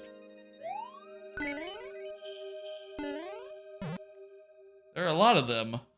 Shows of a lot of those movies are among the best, I suppose. That leaf. What is the newest Ghibli movie that's, like, actually, like, an S tier? I feel like a lot of the more recent movies have been more whatever when I've seen them. Like, I think the latest that I've seen is, like, the one about the borrowers, which, by the way, is called, like, Henrietta the Borrower or something in English. So, or, like, in Japanese, it's, like, Henrietta the Borrowers. It might just be, like, a shorter thing in English, I forget, but it's not just called The Borrowers, point I was making. I think that's the latest one I've seen. I think... Oh, I know. We need to get this tail over to here. And through this gap. This key, and there we go. I think the latest that I've seen that I've really, like, that I think is, like, up there would have to be Spirited Away. Time's up! Oh no! We had everything we needed. Hopefully we'll... Fuck. At this rate, we'll probably get to last tries. I'll say, in last tries, if that were to happen again, a timeout. If that were to happen again, that would count for all of our tries. So, like, we will be moving on sooner or later. Also, it is 7:45, about an hour and a half since we started. I'll say, after the next level, the lightning round will begin. After the next level. What is the lightning round, you ask? Well, the lightning round is the point in the stream where we stop having timers. Instead, we just start in... What am I doing? We just start in 5 tries left. 7 for subs and also for the first person of the night. So, you know, after that point, things will start moving a lot faster. We'll basically every single level will be a little bit of a challenge, you know, depending on, I guess, how hard it is. Some of them less challenging than others, obviously, but, you know, basically, this will cause things to keep moving. It's gonna be pretty fast-paced. That's right, Bowser, affirming what I say. Lightning round is, soon.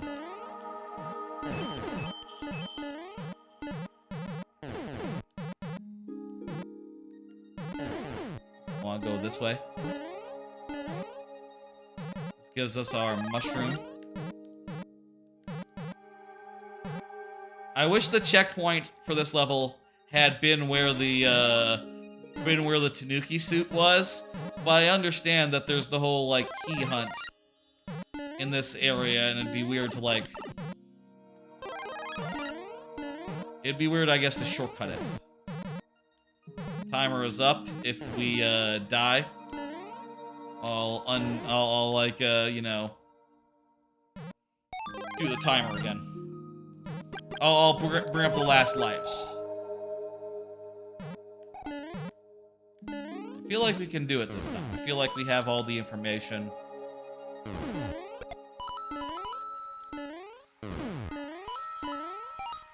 Again, I will say, what my suggestion to Nintendo is, in case Nintendo were to be watching, were to be listening.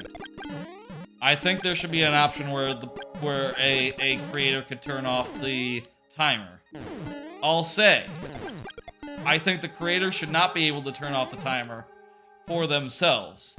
It should be clearable within like, you know, within like 500 seconds. The level should be.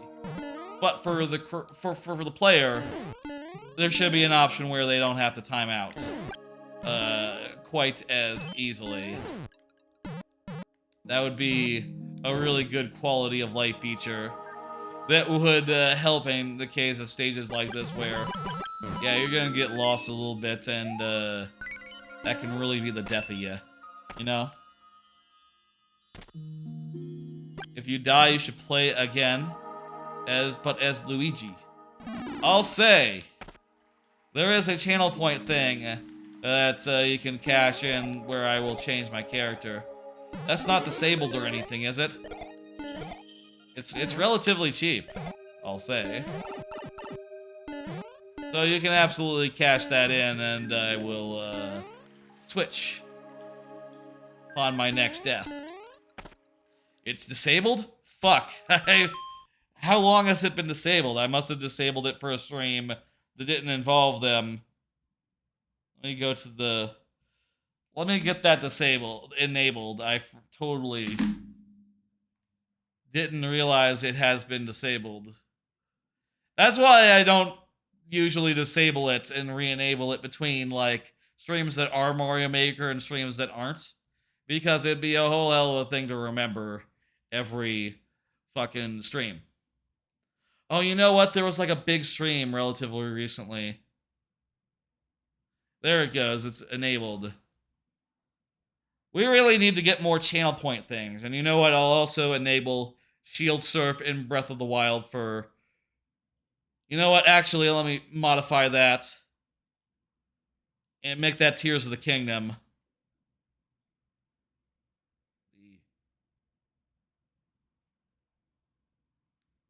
We need to get more channel point things. The Pikmin is fantastic, but... You know, we need some other like things that could come up, you know? More fun options. Preferably ones that don't involve me, like, doing anything. Most preferably ones that I can just do without thinking about it, or like, you know, just a thing that appears on screen. Okay. By the way, I'll mention, there is a beeping that I'm hearing, but y'all should not be hearing it. If you're hearing it, something's screwed up. I'm playing off the TV because I switched inputs. Let me switch back to the game so I can get, like, lag-free gameplay. That is important. If you ever tried to play off a capture card, there's, like, perceivable latency. You know, at least there is for me. I'll tell you, when I first got a capture card, I didn't have, like, the setup to, like, duplicate it and, like, you know, play it on the TV. You might need a channel point worth to request an event for Discord. An event for Discord? You mean, like, one where we all, like, What do you mean, like, an event for Discord? I feel like, at this point, there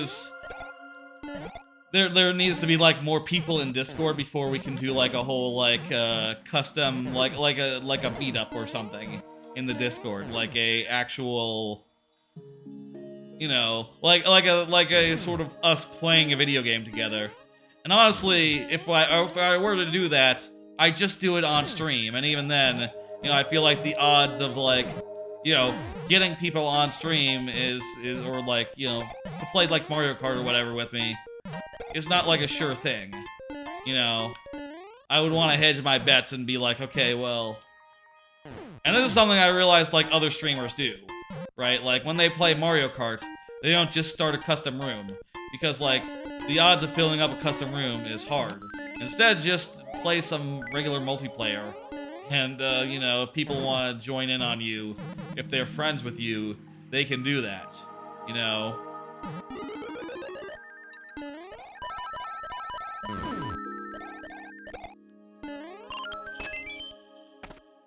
That's not, you know, I'll say some sort of community event with where y'all could participate would be a good idea.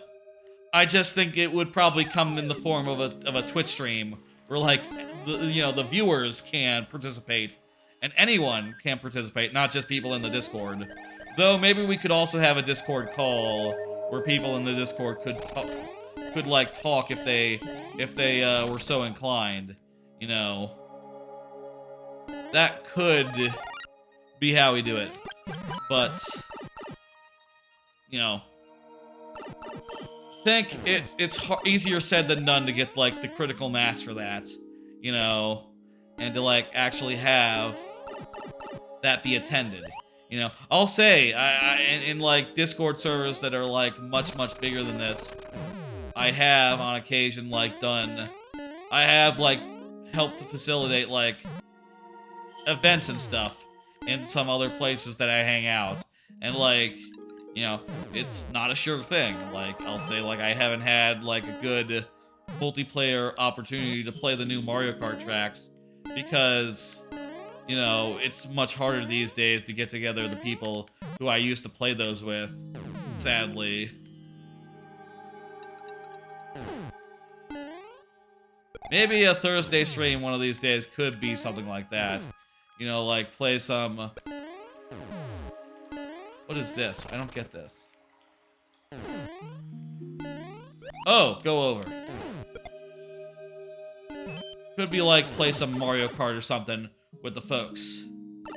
You finished Starfall Street in Violets, Gary. Congratulations. Very nice. You gotta go. Thanks for hanging out. And we finished it and we didn't need last tries. That's perfect. And it was the first clear, too. Let me get down the timer. Very good, Highway. Thumbs up to you. You got to finish. You got to finish. Okay. I misread. That's... I gotcha. I didn't do all the post-game content in that game, but I really enjoyed the initial campaign. You know, up to the end of the, like, first credits. You know?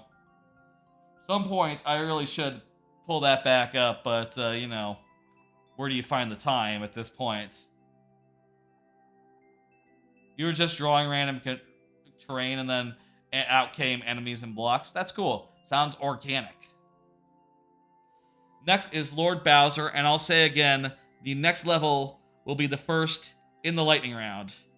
The link is invalid? Let me check that. Let me get an updated link. Thank you for saying. Let me, edit invite link. Expires never.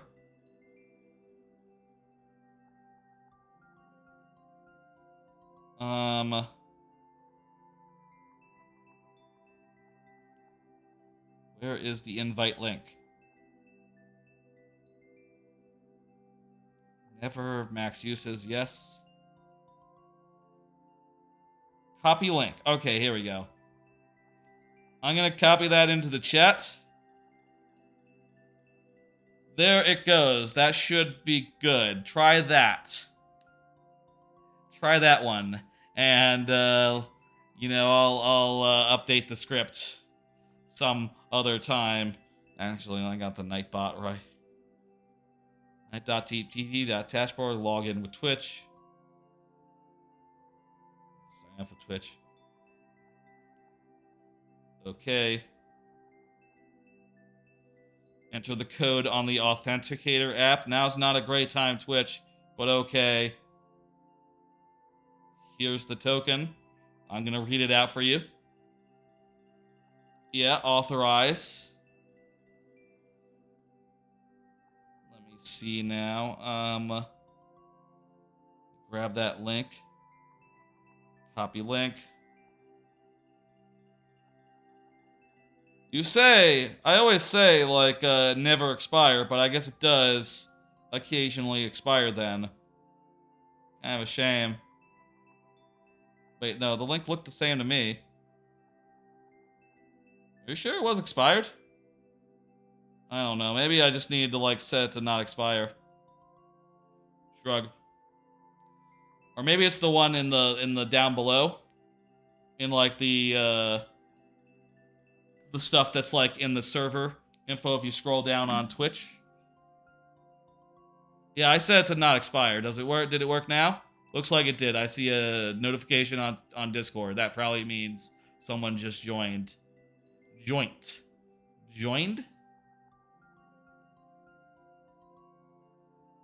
Wait, no, that's not it. Should work now. Let me know.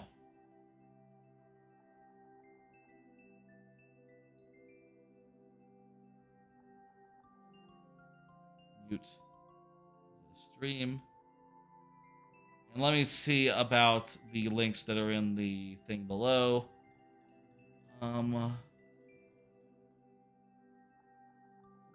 I did. I sent it in Twitch chats. Or did I? Crap. Maybe that didn't work. Let me do it again. Oh, let me reset the Twitch app on my phone. It got all screwy.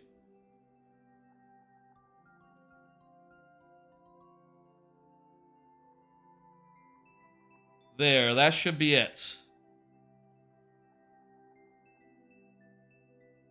Also, that looks exactly the same as the one that's in there already. Maybe just setting it was good enough.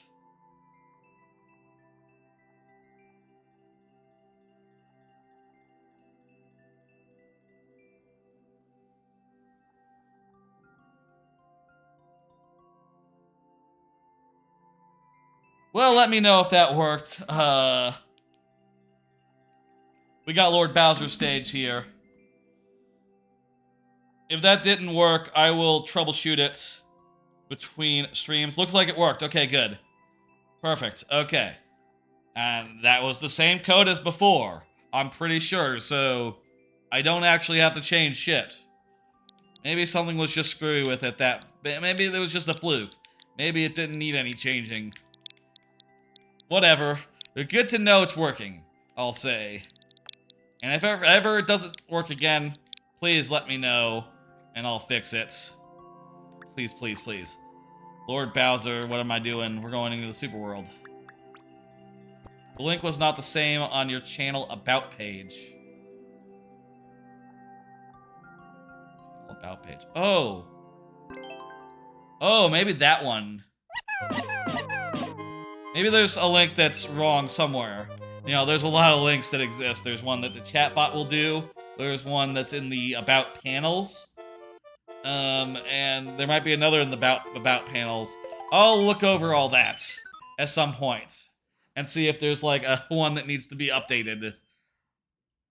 After the stream, though, we gotta play the video game. The Discord is nice. It's a good place to go. You can get opt-in notifications, so if you want to know, like, when any stream is happening, you can opt into that. If you just want to know when the Mario Maker stuff is happening, you can opt into that. There's all sorts of other categories for, like, playthroughs, variety streams, watch parties. You can, if you're curious about any of those things, you know, opt into that role. YouTube VODs, when the VODs go up on YouTube, there's a role for that. And also I post, like, clips. I post any clip that I do of, like, previous streams on, like, a channel there. Been working on, like, clipping up all the older streams so that they're all, like, clipped up before they, you know, get this archived. Would it be good to send links in the Twitch or Discord? I'll say, like, currently I have the Twitch set up to not block links. But I'll say you need to ask before you do so. So I'll say, and probably also have a good reason for doing a link as well. What is it you want to link, Garfield? I'll say that. Ask permission and have a reason is what I'll say is my guideline on linking stuff in Twitch chat. Preferably something relevant.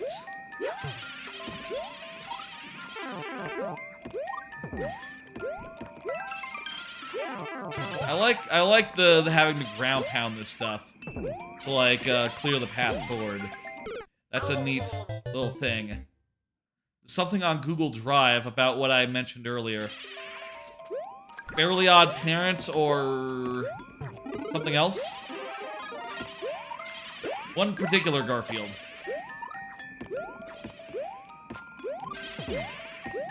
I guess that's a link to something. What exactly is it? I'll say, like, I can't exactly click on it right now and have a look. A little preoccupied. I'll say also there's a place in the Discord for sharing things, you know, for sharing like things you made, levels that you made, also a workshop for like you know, talking through like your making process or something. If you want to do that. There's a few channels in the Discord. And you know, if y'all wanted to chat there and like discuss various things, there are places in that Discord for the chatting of for the discussion of various things. Not heavily used at this moment, but hey, you know, hey, it's fine, you know. Maybe one day it'll be like reasonably busy, but now it's just a very occasional chat, and occasionally I'll talk about like how I'm feeling about the stream. I'll post like schedule updates if I'm not feeling a stream on a certain night or something. If something comes up and I need to cancel, I'll mention it on the Discord. I hear that on Twitch they're working on a similar feature. You know, they're working on the feature to like post like updates and stuff onto Twitch itself in order to say things like, I have a stream planned for this day, tune in. Or to say things like, the stream is canceled, don't bother tuning in. You know, and that'll be like really handy once that's on Twitch itself. But for now, Discord is the place to look for any sort of schedule updates beyond me just like announcing it at the top of a stream or at the end of a stream or in the middle of a stream. You know, if it's like something that's like planned ahead of time, that's where it gets said. Let me go ahead and hit next. Next up will be Highway, and it is the lightning round. We are there's not that many levels in the queue right now, so please, folks, feel free to hit us up with levels. If not, we'll just be going through like a couple of people's levels repeatedly, which is fun, which is fine, but would love to see y'all's levels if y'all have any to do. That said, it is now time to do a thing. What thing, what you ask? Well, it's what I mentioned earlier. It's time for the lightning round. Also, by the way, with the lightning round, lightning strikes, it's very cool. Had that effect for like a year now. It's, well, over a year actually at this point. Jeez, it was like, what? Like like a year ago in like April or March where that effect came together. That's a great effect. I love it. Gotta appreciate that effect and how well it turned out and how great it is to see it every week. Anyway, lightning round. Let me tell you about the lightning round. During the lightning round, I only have 5 tries to beat each level that comes my way. 5 tries, refreshing at checkpoints, 7 for subs, and also for the first level of the night. And those extra tries are represented by these bonus heads, which can be one of many characters. Like, you got a lot of Mario characters here. It reminds me of Lightning Lookouts. Yeah. You got Mario characters, you got some that aren't Mario characters. Those are rarer, like you see here. Here's Team Dark from Sonic Adventure 2, 2 members of it. There's also Sonic and Tails is in there. A couple of Kongs, and some Simpsons. They are rarer than the Mario characters, so I'm gonna pull up the box that hides it, and I'm gonna randomize it. Highway says, it reminds me of Lightning Lookout from DKC3. I will say, that was my first thing that I tried for that. The first version of that effect was the Lightning Lookout effect, but I was never really very happy with it, and ultimately ended up scrapping it in favor of, like, I took, like, a video of, like, the lightning from Paper Mario, and I went frame by frame, and sort of, like, cut out everything but the lightning, and also, like, you know, recorded about how long each frame was, and then I put it into GIF form, and the rest is history. And I had the sound effect from, like, the sound files of Paper Mario as well. That is the sound effect from Paper Mario, I do believe. Unless it's the sound effect from DKC 3, I'm pretty sure it's from Paper Mario. I'm pretty sure everything from that is Paper Mario. Also, the Lightning logo is like pulled from Paper Mario font, so it works for multiple reasons, I guess. A lot of the fonts you'll see in, like, you know, this are pulled from various things. Like the Tries Left comes from Mario Party font. The Sudden Death is like Castlevania font, I think. Get those heads back out. I wonder if it's still paused. Yoshi! You got Yoshi. There you go. Anyway, let's get to this. Let's get cracking. Still have, like, most of my cards left, so still a lot to talk about tonight, let me tell you. So like, we're in the lightning round, but folks, please be assured, keep on submitting levels. A lot of the stream left. We'll be doing a lot tonight. Coiny, icy, hot, what? Huh? Coiny, icy coin hunt, on and off one screen. Okay. Oh, and also we got a really tight time limit. Okay. Every time we die here, we'll lose a life. So let's crack. Let's crack. Let's get cracking. Let's get cracking.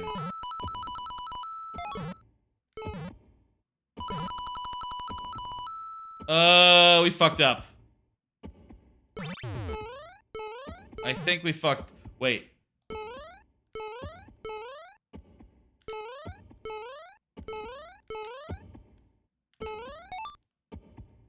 Yeah, we fucked up.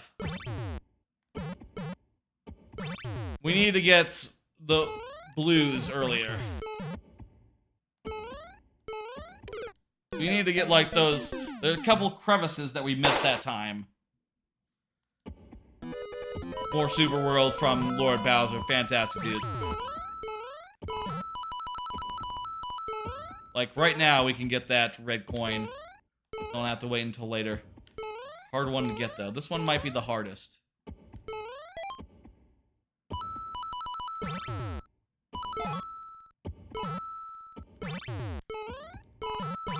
Okay, now we get this little area, this little area here. All right. Wait. There's one more area that we haven't gotten yet.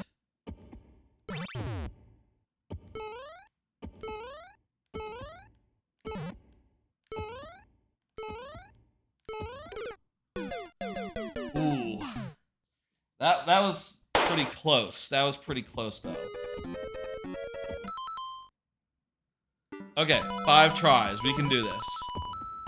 We're getting pretty close. You know what? We can get that area up there, like, right at the start.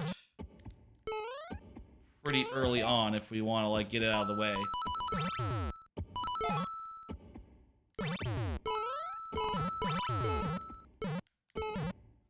But we definitely need to do this one right now.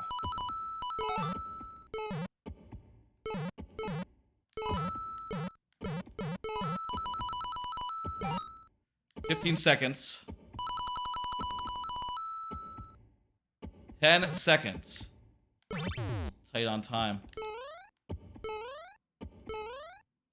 I guess this one's the hardest one.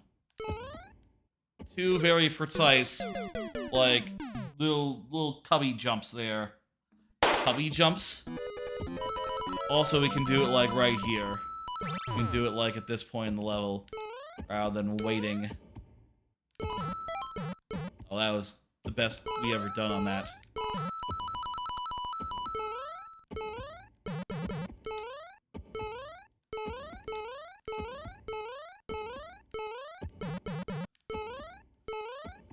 Fuck.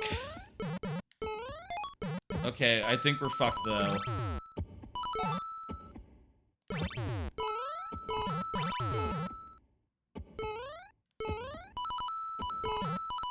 We got 10 seconds. Suffice to say, I don't think we're gonna make it. 4, 3, 2... Ooh. That was close. Was that? The last coin you got could be obtained by running off the floor. Off the floor.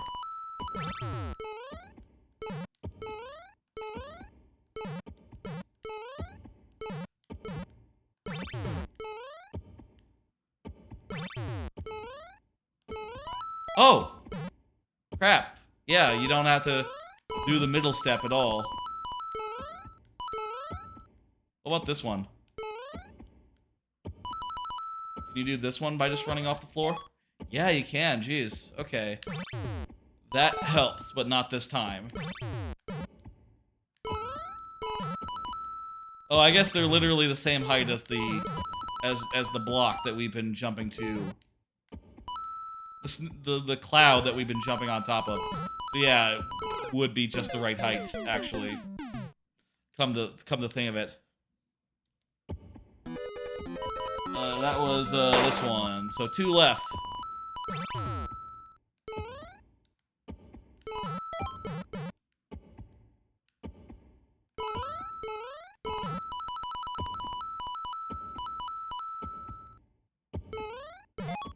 Alright, got it. This one, and 20 seconds. Is that enough? 15 seconds. Maybe just barely. 10 seconds. 6 seconds. Let's go. Imagine if there was a little maze or something on the other end of that door. Just barely able to make it. Thanks to those extra tries from being the first one up in the lightning round. Thank you, Highway. Whew. That was something. Let's go ahead and hit complete. Hit next. Bowser is up next. Let's go. I'm gonna do a card. Did you see that the Oracle games are out on Game Boy and online? A little bit of a news block right now.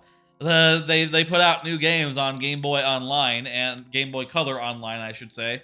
And it's the Oracle games, Oracle of Seasons, Oracle of Ages. I don't think I've ever completed those games, but I bought them on like a 3DS Virtual Console a while ago, and honestly, I thought they seemed pretty good. Better than, I was more attuned to them than like the Link.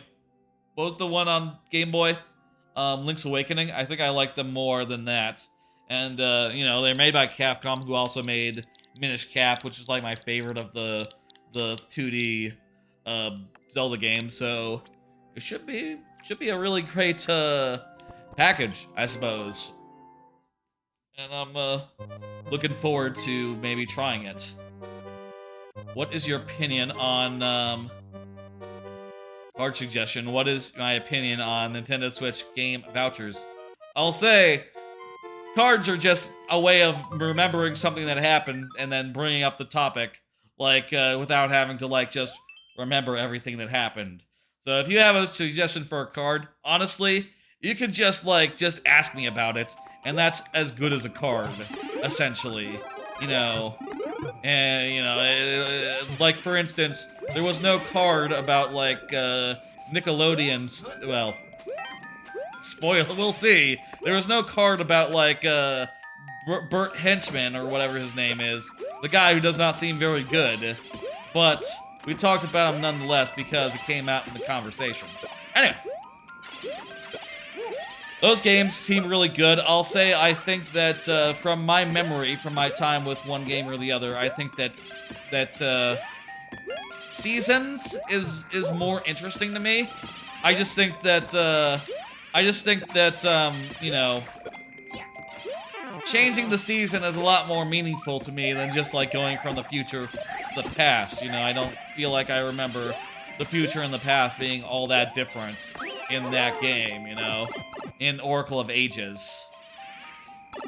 That's right, it's a raft area. What do you know about vouchers? I use them every time. I use them often. I got Pikmin and Wonder already because vouchers. Well, I got Pikmin with a voucher. I got Wonder with a voucher, and currently, wow. I'm currently like I guess looking for like more games I can get with vouchers. And I'll say I don't think I have a spare one right now, but will eventually. You know, I'll probably get WarioWare with a voucher, and then have like one more that I can spend on something within the next year. It's a great deal, the vouchers. And there's even an episode, I say an episode, there was a stream where someone asked the best way to get Mario Maker 2, and I said like, use a voucher. That's the best way to get a digital version of it anyway. You know, and the cheapest way to get a digital version for it. You know, for only like 50 bucks. Essentially. And I showed that whole process. I don't know if I mentioned that I think the vouchers might be exclusive to if you have N64 or if you have like either the expansion pack or online in general, but you should have that. So whatever. Get it together. Move It specifically is the one I'm going to get. I already have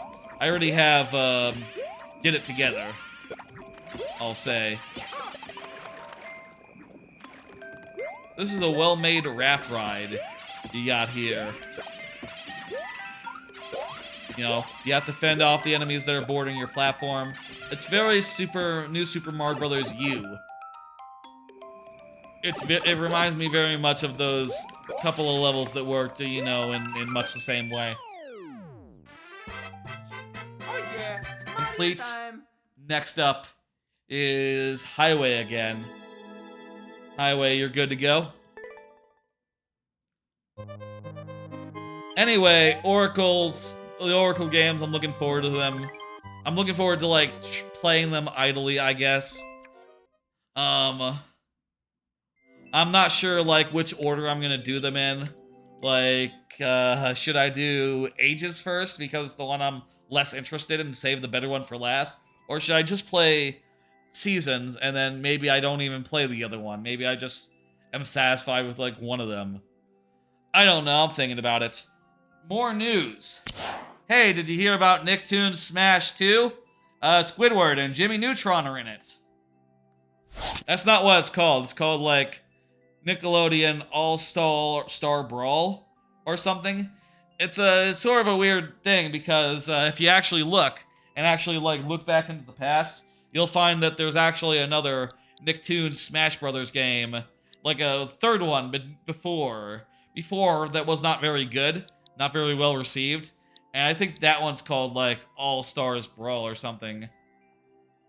All-Star Battle R? That's the JoJo fighting game, isn't it? I played that on stream, like the last Game Pass stream. The last stream where I did a bunch of Game Pass games all in a row. All-Star Battle R was one of them. I thought it was weird and clunky. Maybe I'm mostly playing just the fighting games that everyone says are the best fighting games of all time. So, like, I'm not used to one that's just more middle of the road. But it's cool that you get to play as stands. I think that Persona 4 Arena is probably a better execution on that basic concept, where there's buttons that just have, like, stand-related abilities on it, you know? Like, that's probably a better way to do that. What was I saying? I'll say of Nicktoons Battle All-Star 2. I wasn't really a big fan of the first one. I felt like, with the stripped down, like, moveset that every one of the characters had, I feel like it was very hard to, like, put together a satisfying kit, you know? I felt like every character either was, like, too weak at, like, doing damage, or too weak at, like, finishing, you know? There wasn't, like, a good middle ground for my tastes. There wasn't, like, a good middle ground where, like, Oh, jeez. How does this work? What? Highway, what have you, what is this? Hello?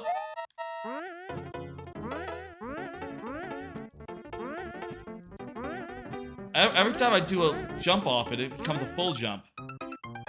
I don't understand, Highway. I don't understand.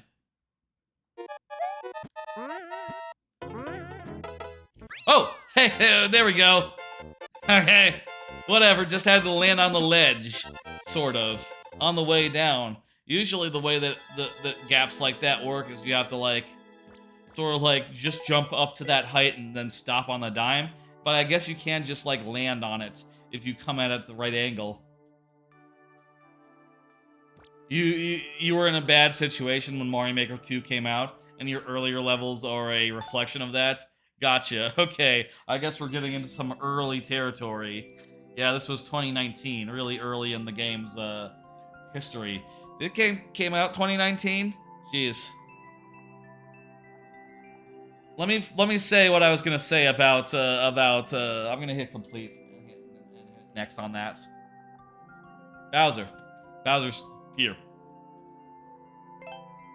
I'll say I was never very big on Nicktoons Smash. I found it to be very clunky, very like there weren't enough moves. I felt like, you know, and the fact that like okay, there's not really a distinction, if I recall. There wasn't really like a distinction between like strongs and weaks. You know, that means that there's not a really like intuitive dichotomy between like these are your moves for killing and these are your moves for like comboing. You know, to me that was very unintuitive. Now I guess if you're like really like Smash melee brained, you know, you could say things like, oh, this has really good like reaction frames or whatever. And it feels really good from that aspect. But for me, as someone who just wants to hit guys and like have it feel like intuitive, for me it just really didn't click. And you know, when I was playing it with, I ended up playing it with Trebucket, as part of like a hangout sesh on like a Discord, Trebucket viewer of the stream. And during that like first time, we were just like really both having trouble with it. And I said during that stream, like, or during that like hangout sesh, I said to Trebucket, like, you should buy Rivals of Aether and we should play that instead. Because Rivals of Aether is a much better game. And indeed, that's what we ended up doing. He bought Rivals of Aether and then we played some Rivals of Aether. Speaking of Rivals of Aether, hey, did you hear about multiple Rivals 2 reveals that I missed because I wasn't paying attention? Rivals 2 is the sequel to Rivals of Aether, and it, you know, takes what was a 2D Smash-like game. Can you link me the Game Pass stream VOD? I can do that, yeah. While I'm talking, I'll find it real fast. The last one was, like, a while ago, yeah. That was, like, several months ago, but I can totally pull it up. What was I saying?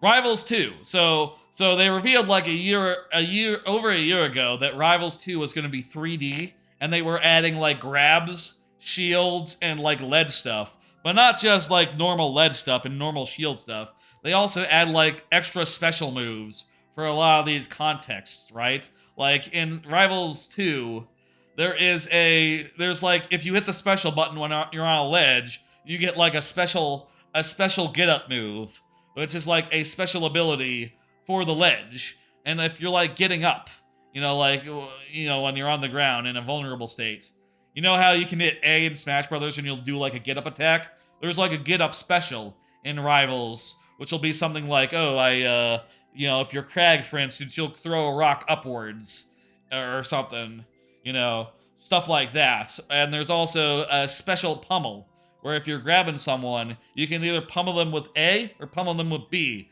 and B will do something special. Basically, you know, I say A, B, you know, special attack button. And, Tiff is in the Rivals Workshop. I've also done many Rivals of Workshop. I've done, like, several Rivals of Aether Workshop streams, I'll say, Garfield.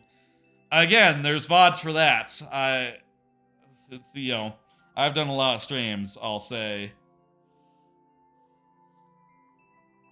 Jeez, how long ago was that Game Pass stream? It was a while ago.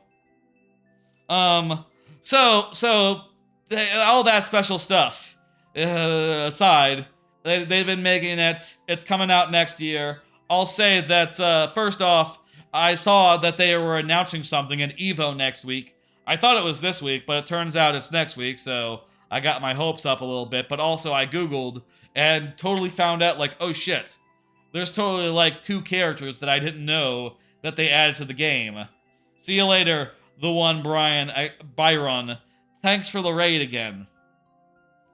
I totally didn't notice that they added Crag and revealed Crag. There was a really cool gameplay trailer showing some cool new stuff that he does in Rivals 2. Like, his get-up attack basically makes like a whole rock slide, makes like a rock thing like ripple through the whole stage, which is really cool. Like, when he's hanging on the ledge, hey, Trebucket, I was just talking about you, how I got you to buy Rivals of Aether 1 rather than playing Nicktoons, which they just announced the second one of. Let's not buy that one.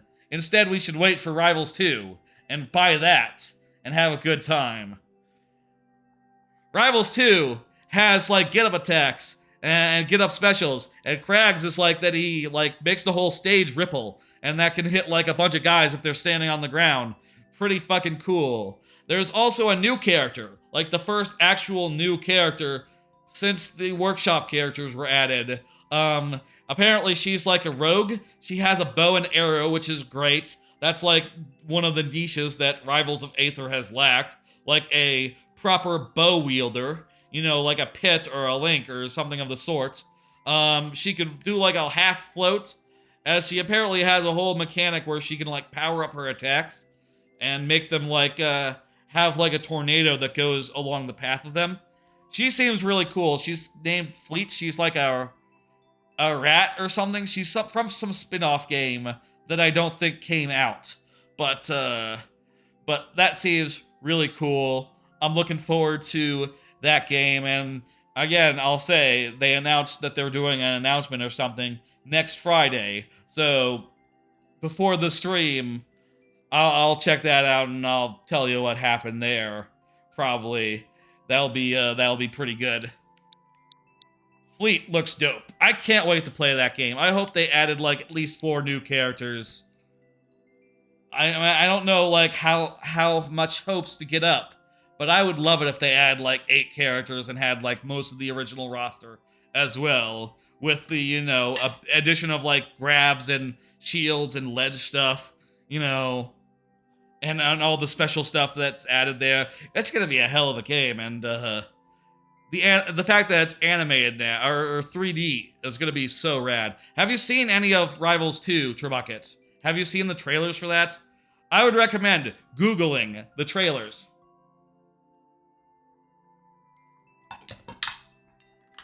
Google the trailers for that.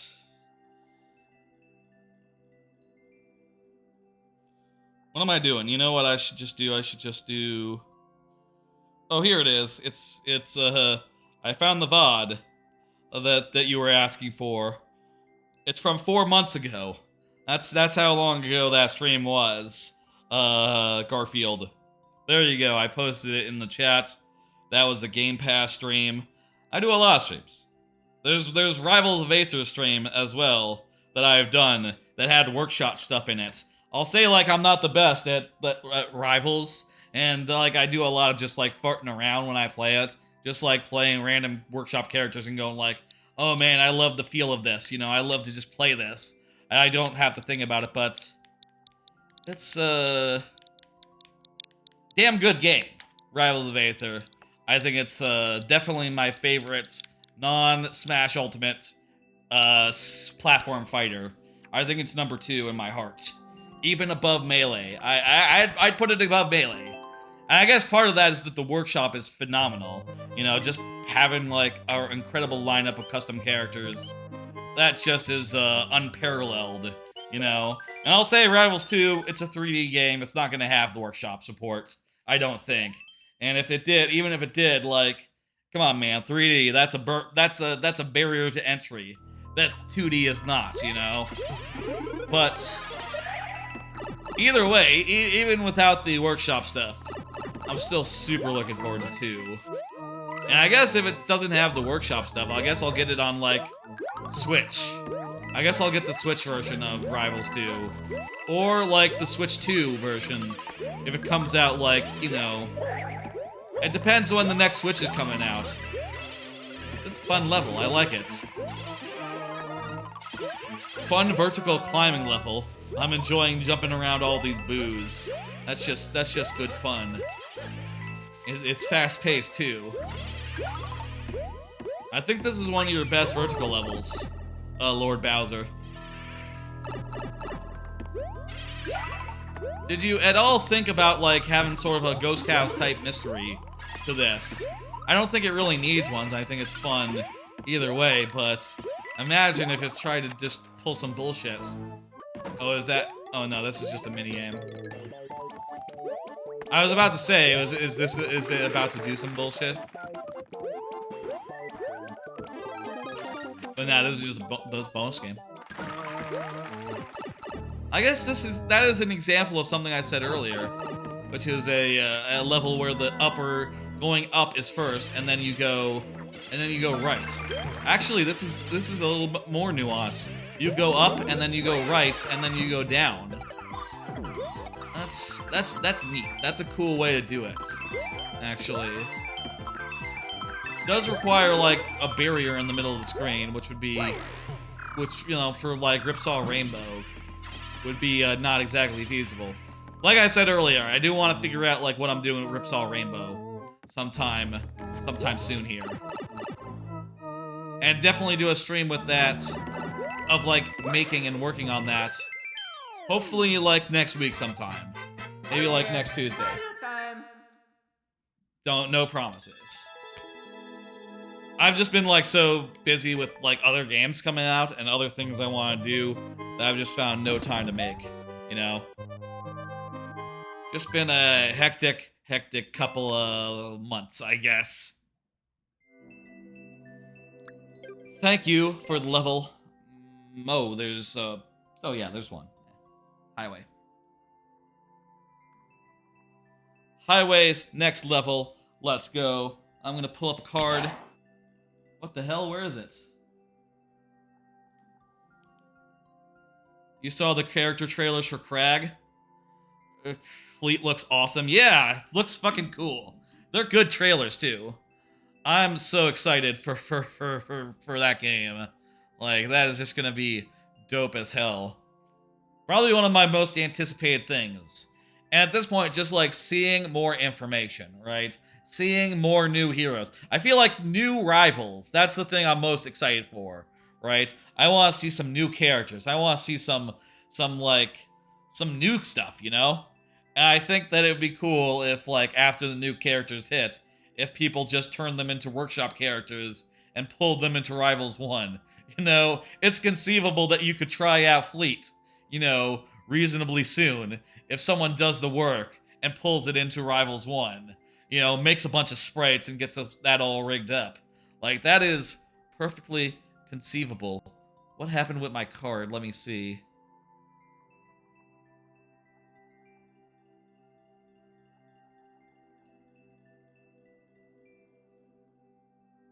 Oh, I know what happened. Whoops. I updated the lineup a little bit, but I forgot to refresh it. 1 second, let me just get back to where we were. Nicktoons Smash. Multiple Rivals 2 reveals. Did you see about the Sakurai talking about the future of Smash Brothers? Sakurai did a video where he was talking about how, you know, he was approached for Smash Brothers Brawl, and how at the time he was told by the people who were in charge, they were saying like, okay, well, if we can't get you, I guess we'll just like, you know, we'll port Melee over and just like keep everything as is and add online, and that'll be that. And Sakurai said like, oh my god, no, I don't want that. No, we gotta make a new game. We gotta add new characters. Let's go. And he talked about, like, after that video, about him like being approached, putting together a team to make the game. He said like he's not sure what's gonna happen next, and he's not sure if like by this point, is it possible to envision a Smash Brothers without him yet?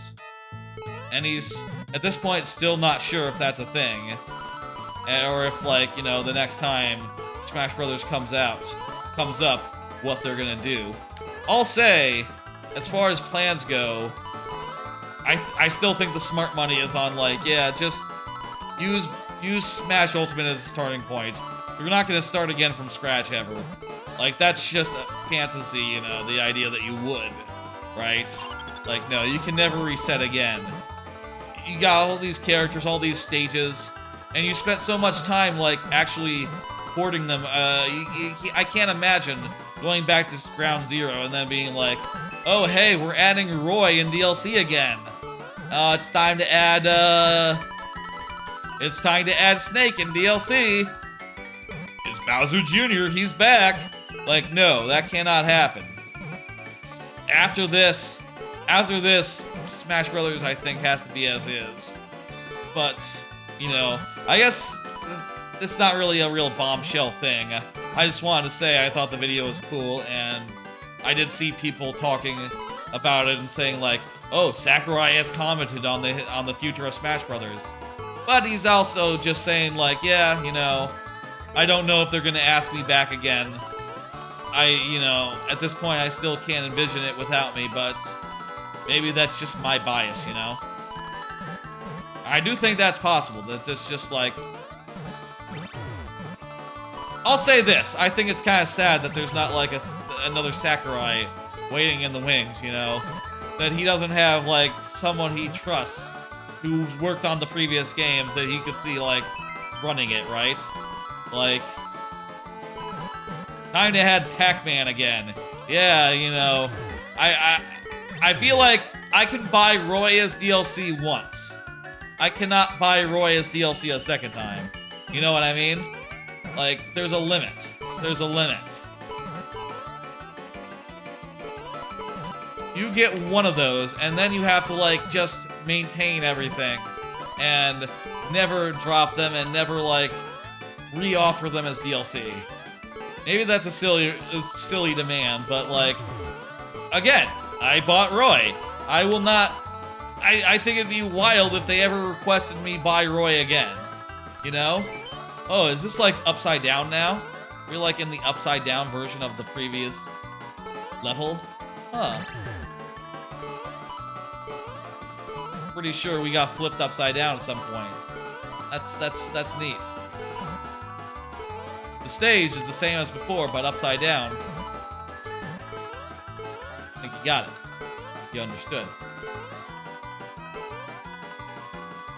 And I'll say again, if we time out, that's all our tries, but, you know, you can always resubmit, and we'll get another shot at it later in the stream, I'm sure.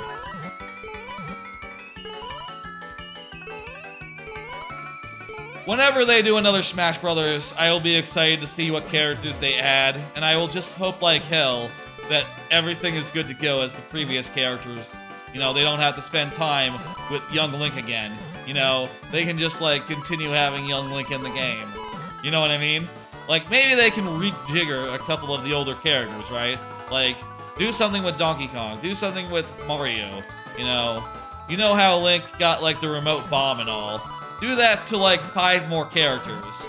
Like, do something that separates Samus and Dark Samus. You know? Give Samus, like, a ability from Metroid Dread. Like, I don't know. Give DK Coconut Gun. Here's what I would add to Donkey Kong. 1, some sort of move that, like, does barrel stuff. You know, that, like, spawns a barrel or something that he can throw. 2, an up B that makes a cannon appear. Honestly, you don't have to do either of these things. Just give it to, like, just make, like, Funky Kong and make Funky Kong have these 2 things. That would also be perfectly good. GG Coconut Gun. Hello, Mr. B. Oh, geez, I'm upside down now. Like, actually upside down. Holy hell. Was I upside down earlier? I feel like I would have perceived that. feel like I would have noticed that if I was. This is the earlier level, but upside down. Ho ho ho. I remember this section from earlier. You must have, like, taken a lot of screenshots to make this all, like, the same in all these places, Highway.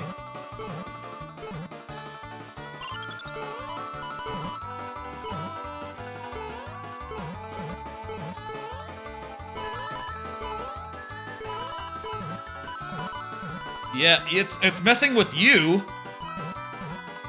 I'll say, for as much as it's messing with you, I think it's messing with me a bit more. I'll say, Tribucket. Also, this is an area that we went through when it was like the other way. So we have, like, gone through it with regular gravity and, like, inverted gravity.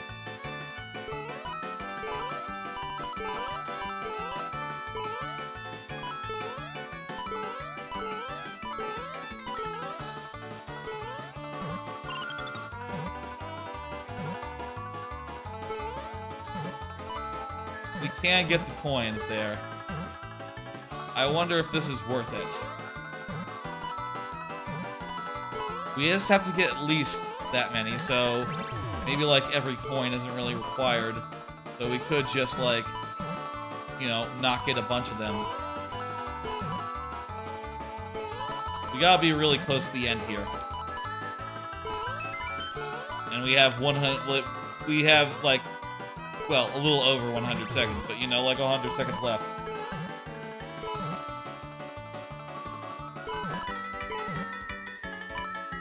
I think we're gonna do it.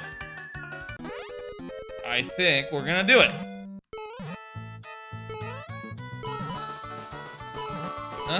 Huh?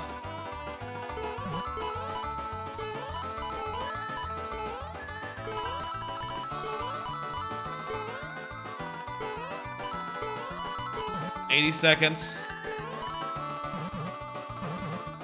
Go down here. Grab a this. Get the thing.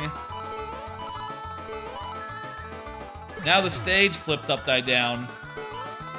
But, hey, we did it. No more coins. No more coins. We're just running it. Yep. We got, what's it? 50 seconds left. We can do this. That's actually a lot of seconds, actually. That's like a minute. That's like, 3/4 of a minute now. That's like half a minute. Nearly, basically, half a minute right now.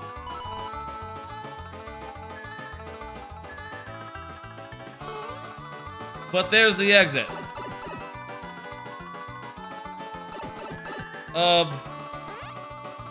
Through the door? Yes, good, okay, haha. Ooh. Ooh.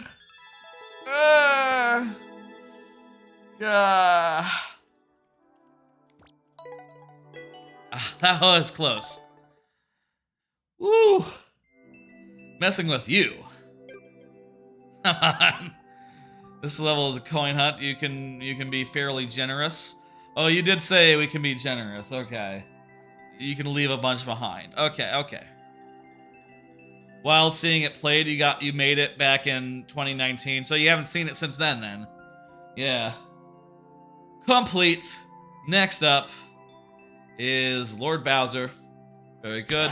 Another card. You see there's a new Futurama, and also it's in Fortnite.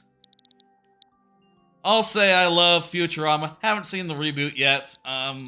Didn't really love the first reboot all that much. You know, it's kind of funny, but, like, not as good as the original show. It doesn't hold that same place in my heart. I think I've heard, like, some people saying that the new first episode that's on Hulu or whatever is pretty good. Maybe I should check that out. I also saw that it got added to Fortnite, which, hey, you know, Futurama is good enough to beat in Fortnite, though. Wait. You know what? It probably is, but answer me this. Is The Simpsons in Fortnite? Because does feel a little weird to me if Futurama gets in before Simpsons and like Family Guy. Well, actually, Family Guy and Futurama kind of on the same wavelength. Fox gave Futurama to Hulu. Well, the thing you gotta realize is that Fox is owned by, you don't think Simpsons are in Fortnite. They should add Simpsons to Fortnite. What are they doing? Simpsons would be a sure thing for Fortnite. Imagine playing Fortnite as Bart Simpson. Easy.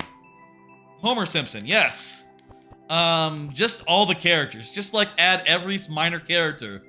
You know, add Snake and the Mayor and Skinner. I don't play Fortnite, but just imagine seeing Principal Skinner in Fortnite. That'd be good! What the fuck? Do it! Still though, they'd probably not add Principal Skinner in Fortnite. They should though. Principal Skinner in Fortnite. Do it, please. That'd be so good. Oh my god. Also, I don't care because I don't play Fortnite, but I mean, I know some people who do and do like to see good skin, so, you know, for those people's sakes, they should put Simpsons in and Principal Skinner in particular.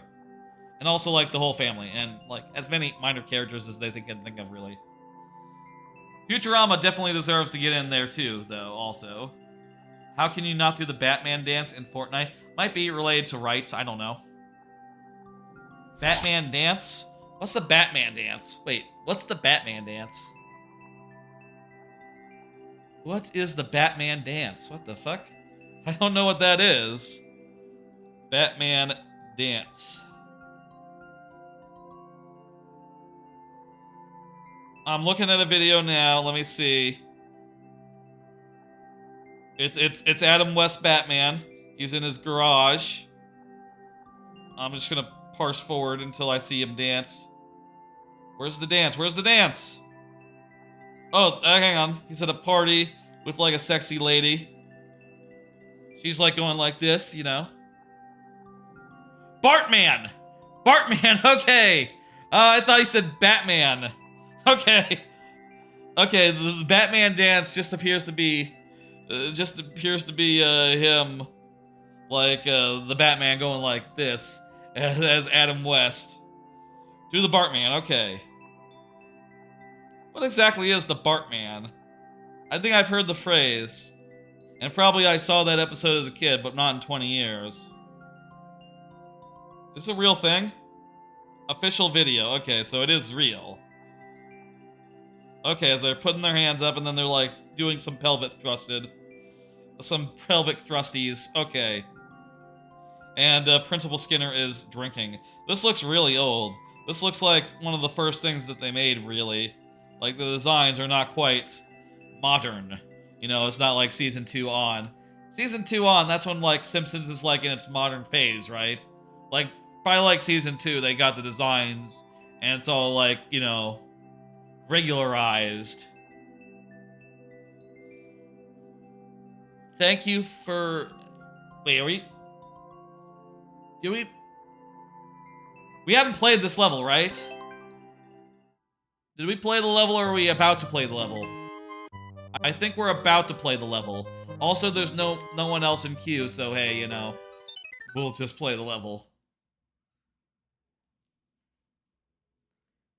Anyway, Futurama, I'll say I love Futurama, the first 4 seasons, and also I think that the first movie is really great too.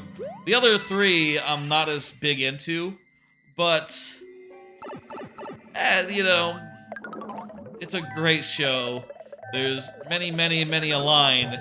There's just like emblazoned in my memory, you know, living rent-free or whatever it is we say now, to like, you know, whatever we say now, to convey that idea. Whatever it is that we, like, you know, we on the internet say when we want to say living rent-free, but, you know, more hip. Anyway, I saw recently, like, one of the Discords I'm in changed its, like, server thing to, like, be a picture of Zap, doing that time where he yelled, "Erotic! Erotic!" You know that joke, that scene from Futurama? When Zap he's on the bed and he says, I like your attitude, I like your style. I find it very erotic. And Layla says, what? And Zap says, erotic! Erotic! And he yells it like multiple times so that she can hear. And it's a very funny face that he does, it turns out, if you freeze frame it. Lots of good shit. And just like every episode, I feel like, of the original series. Like, from that same episode, there's the bit where Zap says, Hif, have the boy lay out my formal shorts.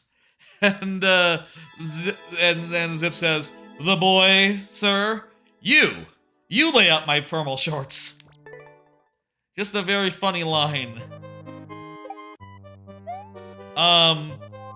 I like the part where Zap says, I've studied abroad. Or two, I think of that all the time whenever I hear the word abroad. I think about that every time I hear the word abroad. He can't have coined that. That must be from... Someone else must have coined that. If Zap Brannigan coined that, that's rules, that's great. But I feel like someone else must have said, I've studied abroad, or two, before Zap Brannigan did. Lovely, level, next up, highway. Anyway, Futurama, it's back. I should probably check it out. I don't know. I don't watch that many like television shows other than anime live. I guess it's a matter of priority, you know. Like, oh, I can. Like, I'm making time for anime, but I'm not making time for like every single other piece of media I can think of, you know? It's like you gotta pick and choose your battles, and I seem to have picked and chosen being an anime guy over, like, being a modern Western animation guy, or like a big movie guy, you know? Or like dramatic TV guy. I'm certainly not a Marvel television show guy. Definitely not me. The last level of World 6, that's right, is what Bowser just submitted. Been finding time for older movies. That you just watched 12 Angry Men, Key Largo, and Jaws. Trebucket, you were talking the other day about Ghibli movies, right? You find time to watch any of those? I'm thinking I might watch some of those sometime soon. But, you know, it's kind of hard to find time for movies. For like a whole movie night, you know? Especially if you're talking subtitled, you know, and if you're doing the subs and you can't, like, you know, play a video game or Mario Make during it. I think I did as a kid watch the dubbed version, so maybe it should be grandfathered in, but... Well, I'll say, like, I feel like, Porco Rosso, I've seen so many times dubbed, I feel like it'd be weird to switch now. Maybe those are still grandfathered in like other shows that I have that I watched before I got into subtitled anime. But other stuff like Nausicaa, like, forget about it. I can't even remember it. Might as well watch the subbed version. But Porco Rosso, I very clearly remember lines such as, like, I'd rather be a pig than a fascist. Like, that's good. That's good stuff. Sorry, Trebucket, but Porco Rosso has some good lines like that. The guy's a magical pig, but otherwise the world is normal. You know, it's just like post-World War I, pre-World War II, and we have a magical talking pig who is just like a pig man and no one knows why. You know, he's cursed or something. Who knows? He's got like some bad juju. You know. Maybe do them in chronological order, honestly. Like, that just seems like the best rule of thumb, you know? And, like, Nausicaa is pretty early, right? I think Nausicaa and the Valley of the Wind. That was the post-apocalyptic one I was trying to remember the name of. That one's pretty early, I think, and that one's pretty good. Michael Keaton as a pig? Yeah, it was Michael Keaton. Yeah, you know... I am pretty gung-ho about, like, preferring the subs and all, but, like, it is a really good dub, that dub. And the other dubs are pretty good as well, as I remember.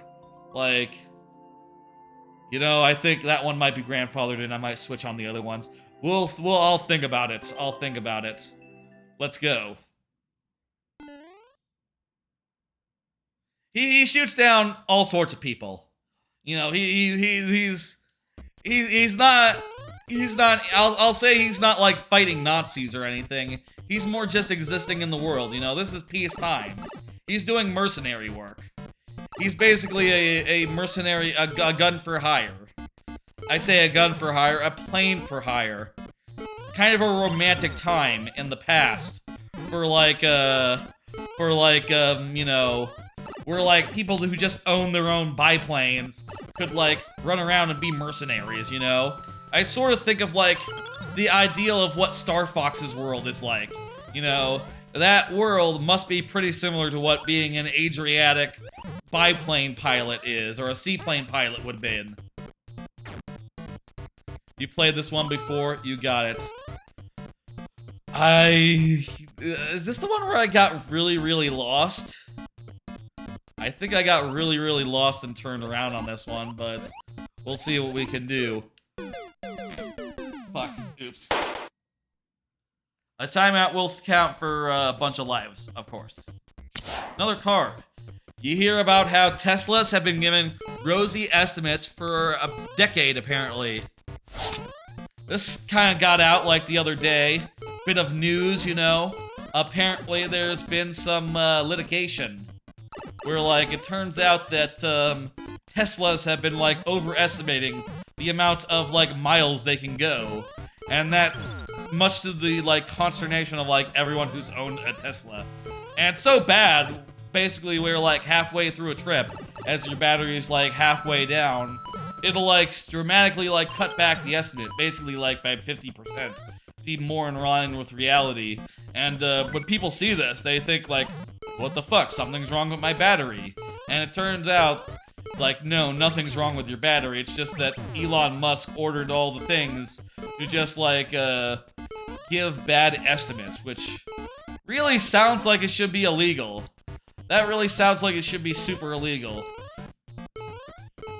And yeah, apparently that's part of the reason why, like, people have wanted to go, like, take their Tesla into shops, into, like, the shop, and, you know, they're kind of, they don't want that, you know, they don't want you to put your Tesla in the shop when it's just like, no, it's working as designed, it actually is, just kind of shit, you know?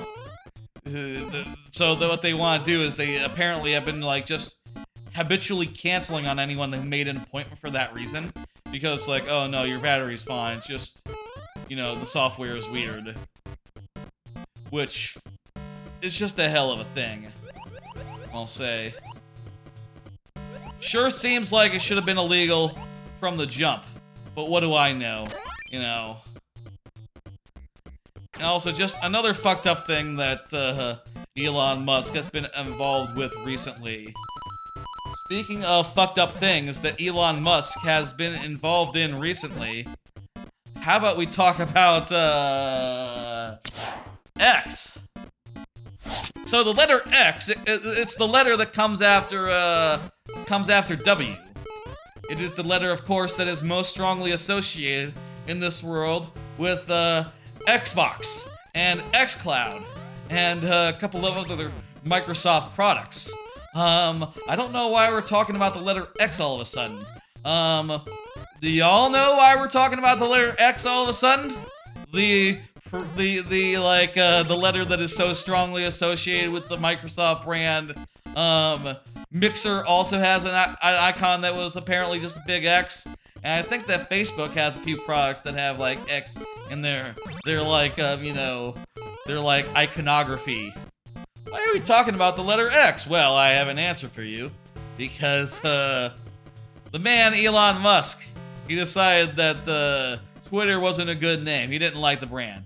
He said, no, we gotta have a new brand. And this new brand shall be called X. Just the letter X and that's it. And it's gonna be bigger than Twitter. When? I don't know. I'm not paying any engineers to do it, so I guess, when it magically just pops into existence, fully formed, I suppose, is when that will happen. Anyway, you hear about that shit? He renamed Twitter to be the letter X. A genius move. Apparently, experts were saying that, like, oh yeah, this, like, strips Twitter of, like, I'm sorry. It strips the letter X of, like, a fuckload of its, brand recognition as brand value.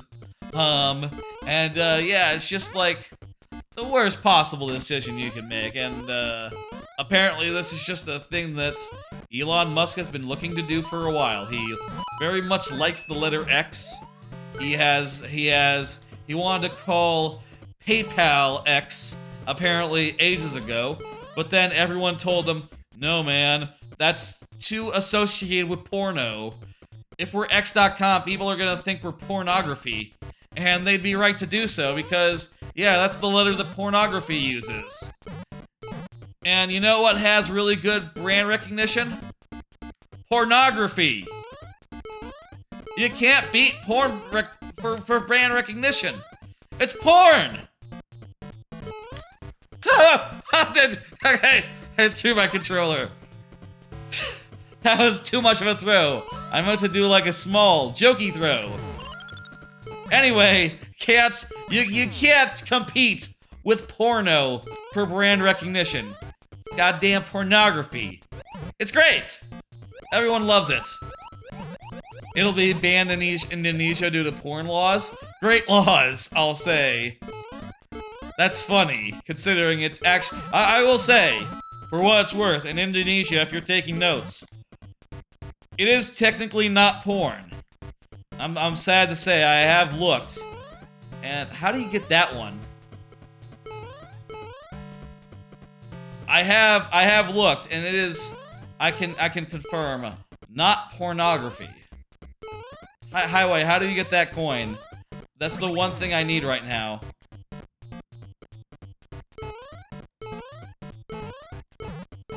I didn't see like a boot or anything that I could do to get like a double jump. Can you like jump from here? If you can, it's a hell of a thing. Oh, maybe from the blue... I think I see. 2 jumps from the block. Got it. Okay. Okay, we just have to do this and then find our way back to the exit and, you know, we're good. Anyway, I feel like this is, you know, people have been saying that Twitter is gonna die for, like, you know... And being obviously quite right to say so, for the last half year and change. But this feels like something that Twitter will never recover from. You know, they just gave up all their brand recognition. Just like, poof, gone in the wind. You know, just, no, we don't need that anymore. We're called X now. Just the worst possible move you could make. And I don't think they'll be much longer for this world. I feel like they just need a really good competitor, you know? And I'll say there are some things about Blue Sky that people say and that are a little worrisome, like, oh, there's some stuff about, like, their policies on, like, racial content, like racism. There's some stuff about their policies on, like, scraping your content. But their Twitter, they're very Twitter-like. They have an app, they have a website. Those are 2 things that no competitor yet has had in their corner. Like, you know, like co-host was like, we're just a website, no app. And that's like, okay, that's a no-go. And Hive was like, we're just an app, no website. That's obviously a no-go either. You need both. And Blue Sky has both, and also it's exclusive, and everyone sort of wants in.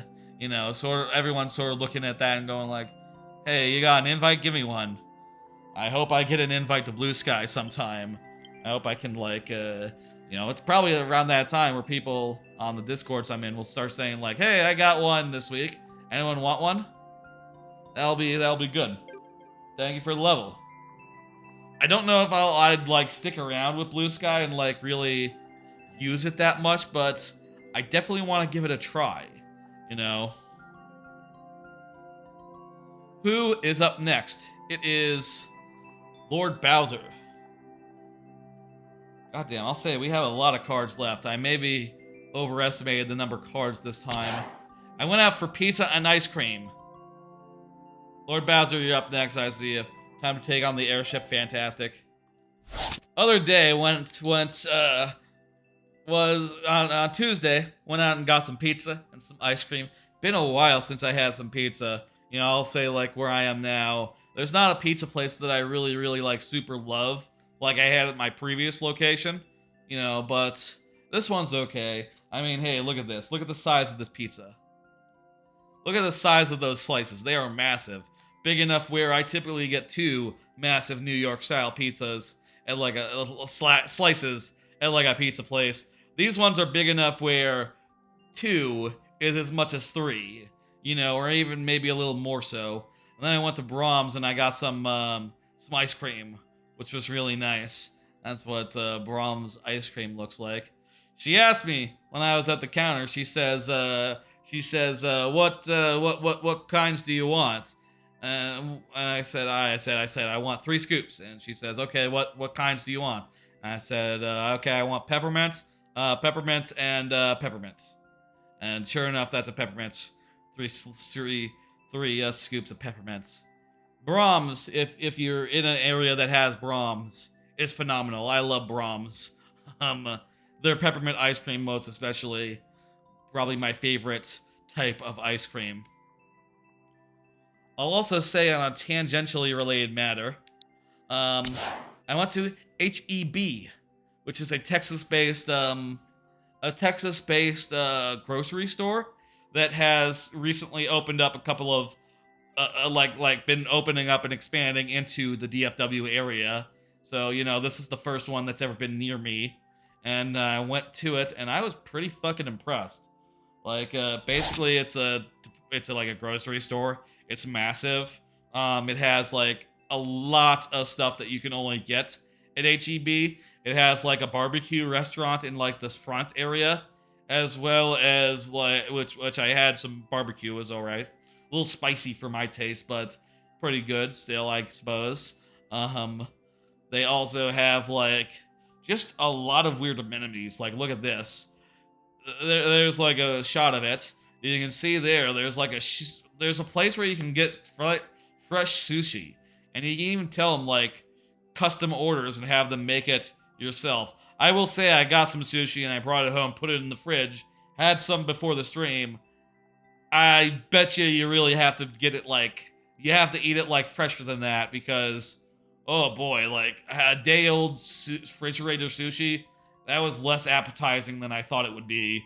Actually, turns out, like, oh, that was just like a hard block of rice and some cold fish. I made a mistake on that front. I should have eaten it fresh, probably.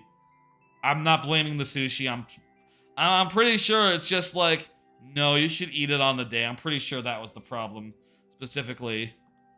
Yeah, HEB, hell of a store. Was really impressed. They had like a bunch of weird amenities in like a various sections.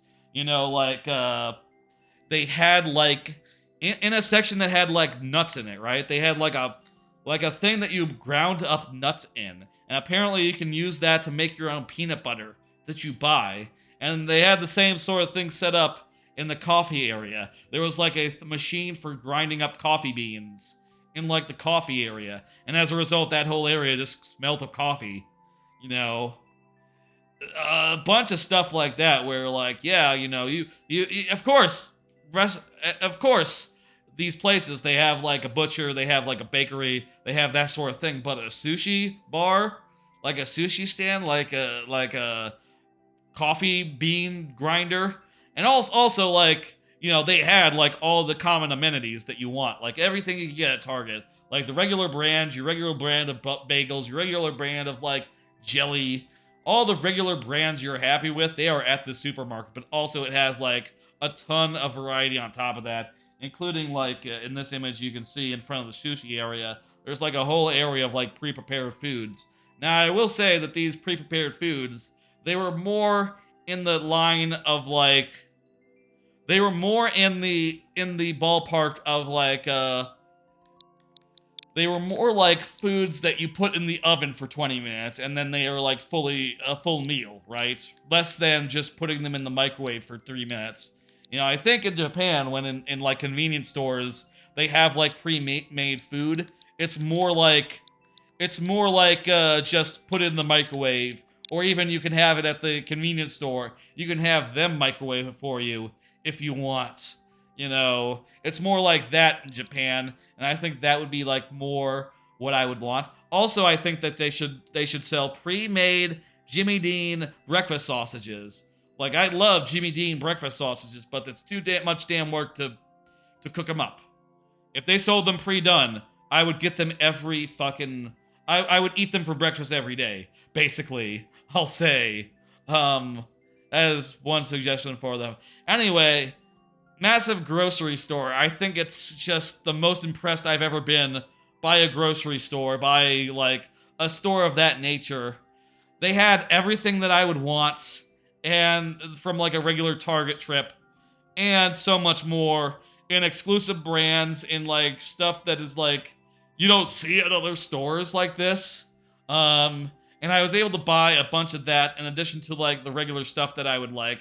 Their brands of ice cream looked really good. Had some of it last night. It was all right. I'm just really impressed by my first trip there. I can see why they've been spreading. They've been having a time of it. They're expanding aggressively throughout the state of Texas, apparently. That is a hell of an impressive chain. I think they beat the fuck out of Costco, even. I'll say for me and Costco doesn't really carry that much of, like, pre-made food, you know? Which is a thing that I need as someone who doesn't, like, cook all that often. You know, I don't cook every meal. I do a lot of, like, Marie calendars and stuff. And Heb has all this cool, exotic, wild, healthy... high quality shit, and it also has Marie calendars. You can also just get Marie calendars there. You know, you can also just get the regular shit, which, you know, makes it better than Whole Foods by a country mile, makes it better than Costco by a fair bit, and I think even makes it better than Target.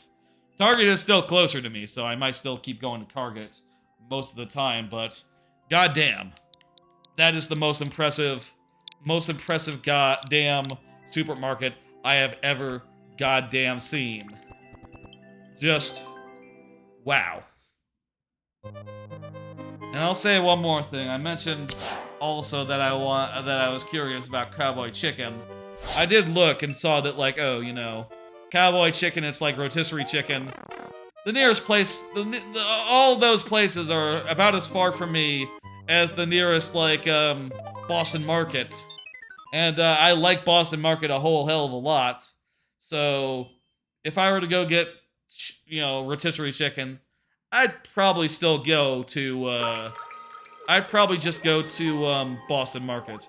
Though I will say I picked up some rotisserie chicken at the H-E-B. You know, like, you know what, that I think this is at, like, a lot of grocery stores these days, I'll say. But I picked up some, like, a hot rotisserie chicken. I know that Costco also does that, but, you know. And I think, does Walmart also do that?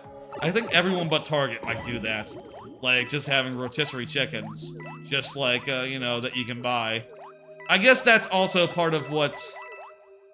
I've heard that's been giving Boston Market a hard time. Making it so that maybe there won't be Boston Markets for that much longer.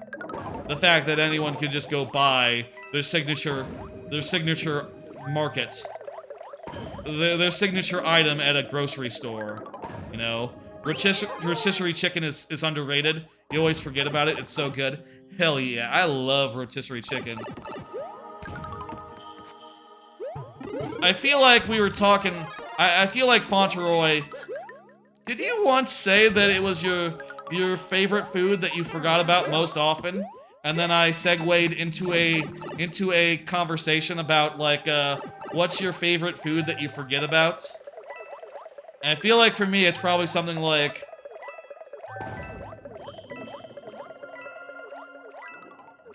I would say like a corned beef, I guess, but also I remember corned beef because I had this conversation before, so maybe I remember it now. But like a corned beef is really good too, as far as like really good foods. I love rotisserie chicken. I wish that there was a, you definitely said that before. We're all saying things we said before. I'm sorry, folks. You know, there's only so many things you could say. I mean, I've never said, and I'm also playing a level we played before, so, you know, it's all good. Anyway, HEB. I'll say I'm really impressed by HEB. I hope that they have a long future ahead of them. You know, I've heard that... I honestly hadn't heard that much about HEB, you know, before like a week ago, but they're open locations, and the locations are good. I kind of felt weird going around HEB for the first time, you know? Like, I'm just looking around going like, oh wow, this is a new store. And I don't want to look like I'm just like, you know, it's kind of weird being in a grocery store going like, oh wow, look at that! You know, that's not what people do in a grocery store. Oh, yeah. People in a grocery store are more like, meat. I need meat. I need meat. I need buns. I need butter. And I put them all in the cart one by one, and I definitely do not pog. I definitely do not pog. I definitely do not pog at any of that. But I guess the thing is, that I could have kept in mind, is that it had only been open for like a week, so probably a lot of people there were there for the first time, and just going like, oh goddamn, this is pretty sick. What the fuck? Target, you got a competitor. You know, actually, Target's had loads of competitors. I bet a lot of people shop at grocery stores, not at Targets.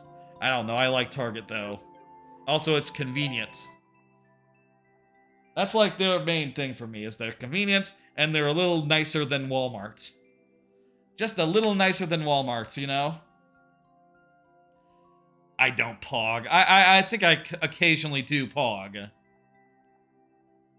I don't pog, jeez. You don't pog.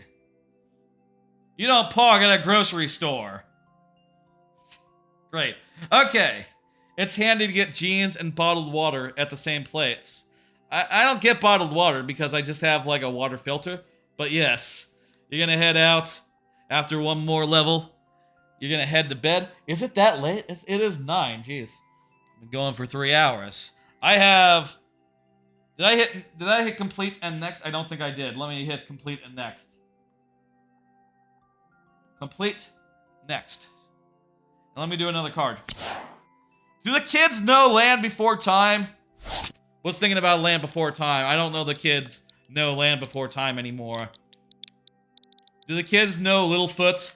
I don't have that much more to say, other than I was thinking about Land Before Time and thinking like, God damn, the kids, they should, you know.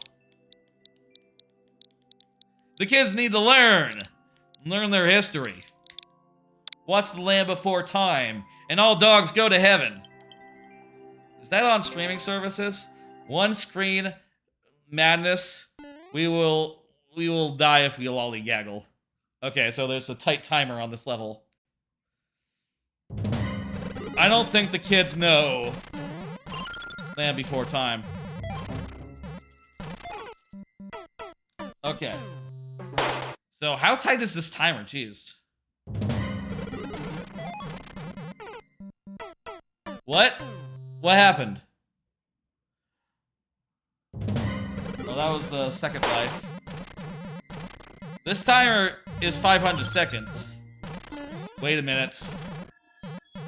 I have a bad feeling about what happens when that on-off gets hit.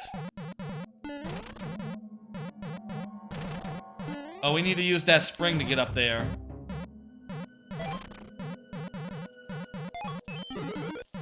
What?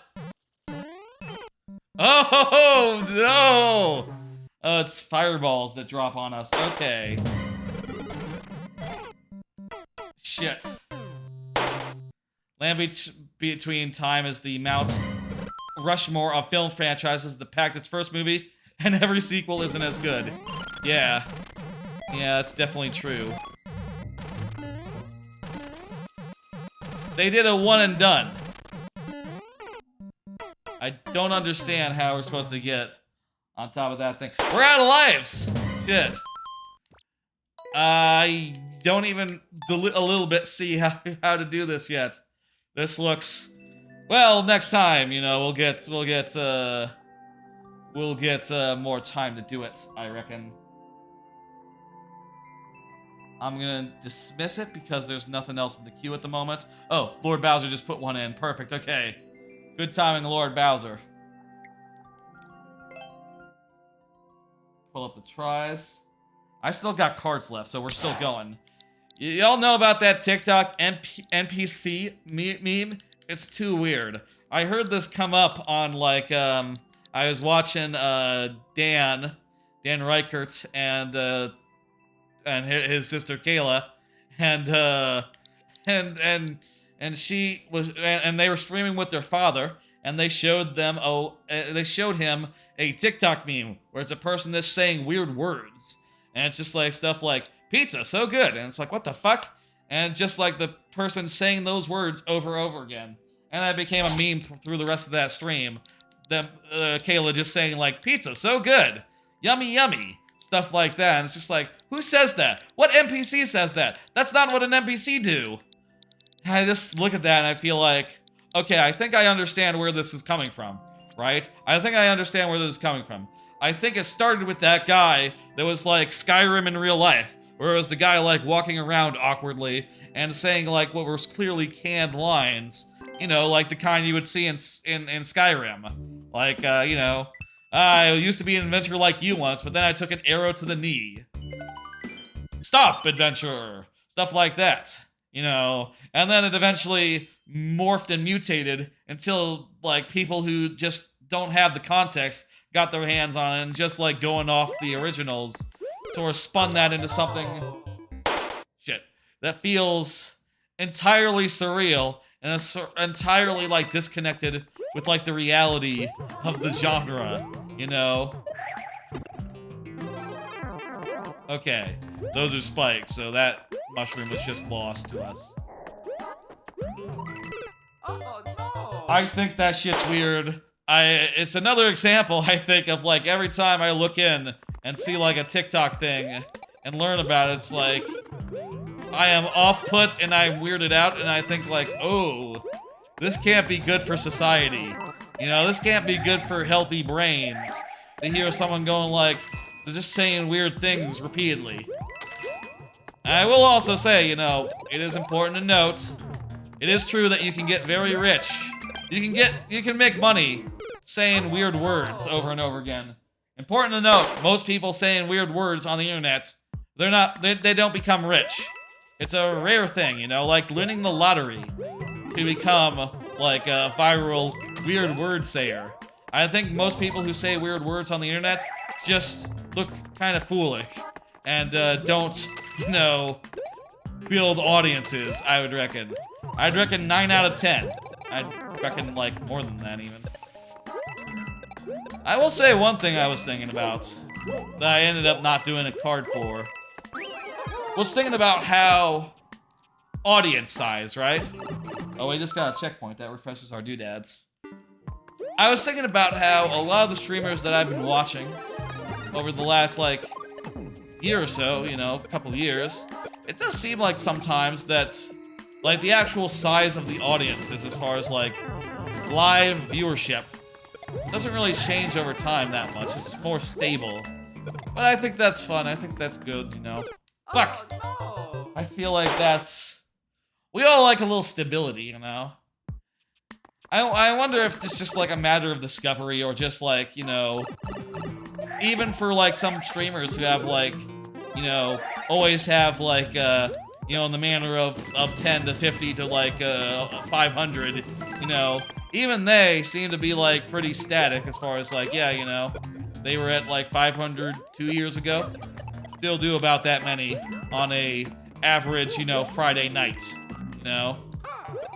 It's just like attrition and like the rate of discovery keep up with each other, maybe. Maybe like there's a limited amount of people who are like down for that sort of thing on that sort of time slot, you know? With that sort of regularity.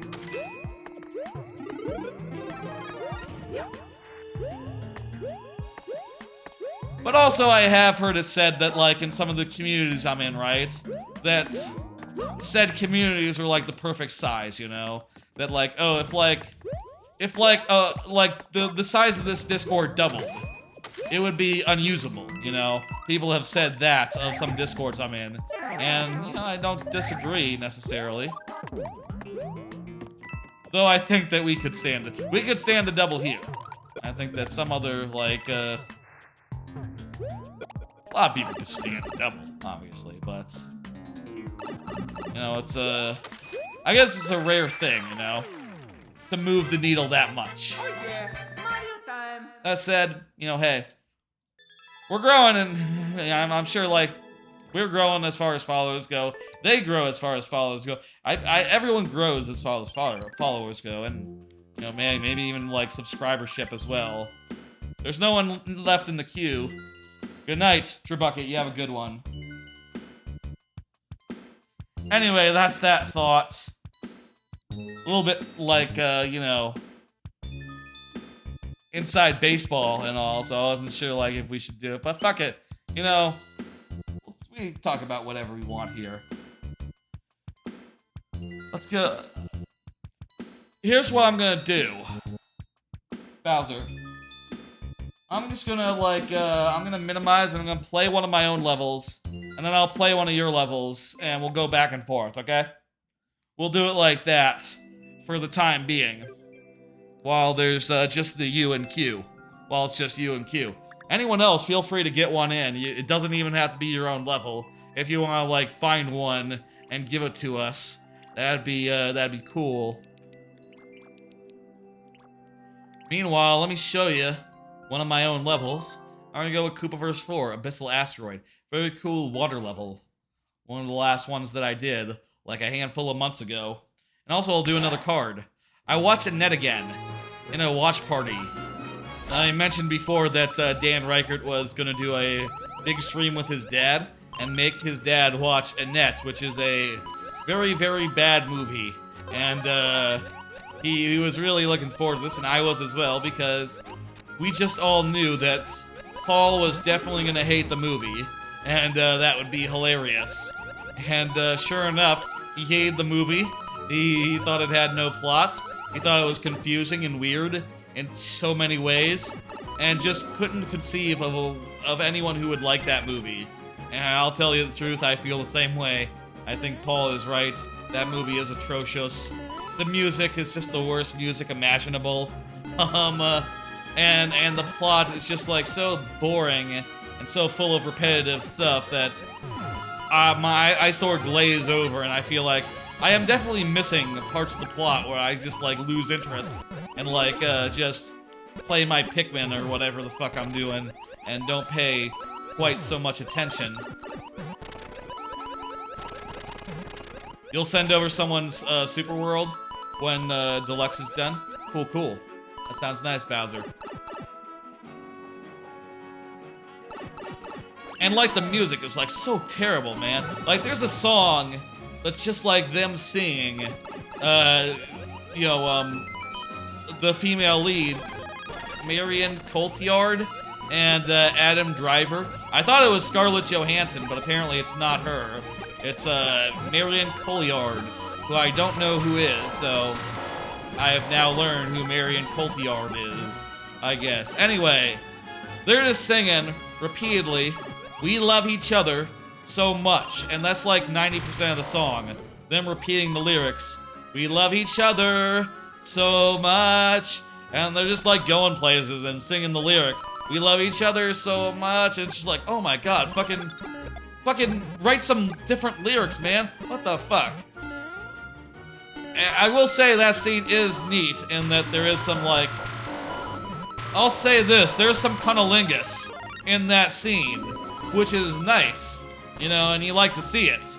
But at the same time, it's like, okay, that's cool and all, but like, if I'm being honest, I realized recently, like, wait a minute, I've seen this scene before. They did this exact fucking scene in Buffy the Vampire Slayer. There was a scene with Cunnilingus in it, where they were singing a song, and the song was like 10 times better. It had lyrics that you like to hear, that are like, poetically like, you know, satisfying, where you listen to it and it's like, god damn, that's a good lyric. It goes like, you know, I'm under your spell, surging like the sea, held to you so drastically, I surge with every spell. Compare that to, we love each other so much. It sucks! It's just like, maddening how, like, bad it is, and you just wonder as you're watching it, it's like, is this a troll? Is this intentionally supposed to be terrible? Is this supposed to be so bad that anyone would be like, oh my god, this is wrapped around and become good? I guess, but I don't know, I think people might actually genuinely like Annette. I don't get it. I've watched it too many times and I still think it's the worst thing. It's fun to watch as a watch party, I'll say. And even like Paul hating it and being like, oh my god, this is so weird and off-putting. Even he came out of it thinking like, and saying during the watch party like, oh, I want to show this Paul, you know, Dan Reichert's like, Paul is like his like 80-year-old, not 80, like 70-year-old dad, you know? 60, 70, mid-60s, let's say. Mid-60s? I think he's like mid-60s. Maybe like mid, I'll say he's mid-60s. He's like his old retired postman dad, and even he was saying like, oh man, I want to show my brother and sister. They will hate it even worse than I do. That is the feeling you get when you watch Celeste, like, oh my god. I want other people to see this so we can confirm that this is fucking weird as fuck and doesn't make sense, and it's just like, so bad, holy shit. And part of me is thinking like, yo, what if I had my parents watch it? Oh, they would hate it worse than Paul, I bet. They would hate it so much. I'm pretty sure it'd be their worst. The thing they hated, like, it's the thing they hate more than anything. First off, a long movie. And also, it's just terrible on top of that. And boring and aggressively so. And it's singing. Oh my god. Annette. I would consider doing that as a watch party sometime. I don't know. Like, would it be fun to watch it with y'all? Probably. And you could see me going like, oh my god, shut the fuck up. That's basically it was gonna be like, a lot of like, shut the fuck up, start the movie already, goddammit. You don't need to spend 10 minutes on this scene. Stuff like that. And it's just so fucking weird too, like, oh my god. And I bet, you know, I'll say like I have been like watching it, like, not paying full attention, you know? No one paid me to watch Annette. Yet. I'll say this, if anyone ever were to pay me to watch Annette, I would do it. Easily. If anyone wanted to offer. Sure.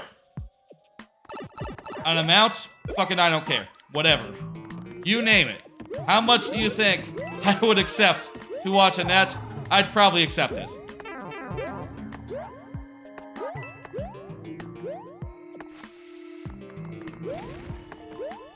At the end, like, someone in, they asked, and Dan asked his dad, like, how much would you have to be paid to watch this again right now at, like, 9 o'clock, you know, well past Paul's bedtime? And he said, like, oh, I don't know, $200? And then someone in chat, and you know, he learned the lesson, I think, that, Dan Reichert knows, which is that, you know, you don't just say, like, oh, we'll watch, how much would it, you don't just answer the question, like, how much to watch it again right now. Because, like, in Dan Reichert's chat at least, if it's a miserable thing that someone can pay you to do, someone will immediately say, like, hey, I got $200 right here. Watch the movie again. And indeed, someone did say, like, I have $200, I will pay you. But Paul did say no, and apparently he kicked himself for it, like, for the next couple days, you know. He's like, God damn it, you know, $200 to watch a bad movie for 2 hours? Doing Uber stuff to do for 2 hours would only get you, like, 30, 40 bucks, and that's before gas. So what the fuck did I do? I should have taken the $200. Oh yeah, less than $200 is what I would accept to, like, watch Annette, let me say. $40, $50, something like that. I'd do something like that, I don't know. That's probably not gonna happen. Maybe it could be a sub-goal sometime, but I honestly don't know that we have, like, other people who would be interested in, like, watching along with me as I react, you know? If someone were to pay me, I assume they would stick around and, like, chat with me. Or maybe they would just pay me and be like, so long, sucker. You know, that sort of deal. I don't know, but, like Paul, I would take, like, not that much money to watch it. Again, even if I hated it. Even if, I do hate it. I do think it's funny to watch and laugh at and, like, you know, make jabs at. So, you know, a good watch party movie. But, like, a good bad watch party movie, you know? Oh yeah. That's enough talk about fucking Annette. It sucks. End of. Another card? Does anyone disagree that 90 minutes is the best runtime? I think 90 minutes is the best runtime. 2 hours is, like, the second best, but, like, 90 minutes, man, a 90-minute movie moves, you know? It has, like, a good pace to it. It feels like it's, like, moving, you know? Doesn't take too much of your day, etc., etc. Now, I know I say that someone does long streams, but, you know, I think a movie is different from a stream, you know? A movie you have to pay full attention to, and, like, it has to pull you in and, like, capture your attention forever. Whereas, like, you can kind of drift in and out of a stream, you know? You can kind of, like, be focusing on your game. You can just be relaxing. Just, like, pay it, like, perk up when you hear a good joke. Let's go with Bitter Boatyard. That's a good one. I guess there is like a shipwreck in Annette. So, you know, hey, kind of related. You finished your 7-2? Oh, I finished your 7-2. Okay. I was wondering why you're saying 7-2 is done. You mean, we just finished 7-2. These bricks are set here so that there will be time for those guys to pop out of their holes and be a threat. Sometimes I place question mark blocks for that purpose. By the way, a little secret here, check this out. You can get up out of the area here and just run along. And there's a secret 50 coin here, so it's intended. Not unintended. Eat shit. You're working on as much 5-1 as you can. Very good. 90 minutes, just the perfect runtime, you know. You can't go wrong with it. You know, it's not so long that you're gonna get tired. And fits very easily in a time. Longer than 2 hours is where you get trouble, I feel like. You know, you're playing with fire, you're like, you know, risking it, in other words, I guess. You ought not to do above 2 hours, I think. And I was looking at, like, the movie, what's that movie? I was looking at, there's like a extended cut of Hateful Eight. And just thinking to myself, like, God damn, I'd want it to be the other way. You know, a shorter version, you know? Oh, I didn't refresh my lives, but that would be one of them.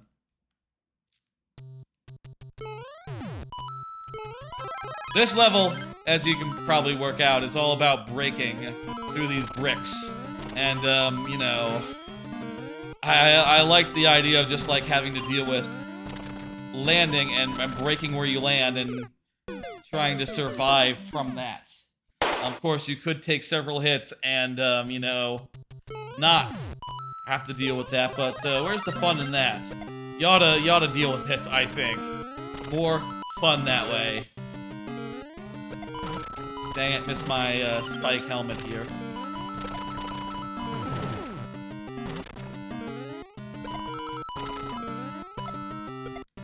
You can go under those guys, I think, is what the coins are sort of hinting at. Let's not get that 50 coin. Let's just keep on trucking.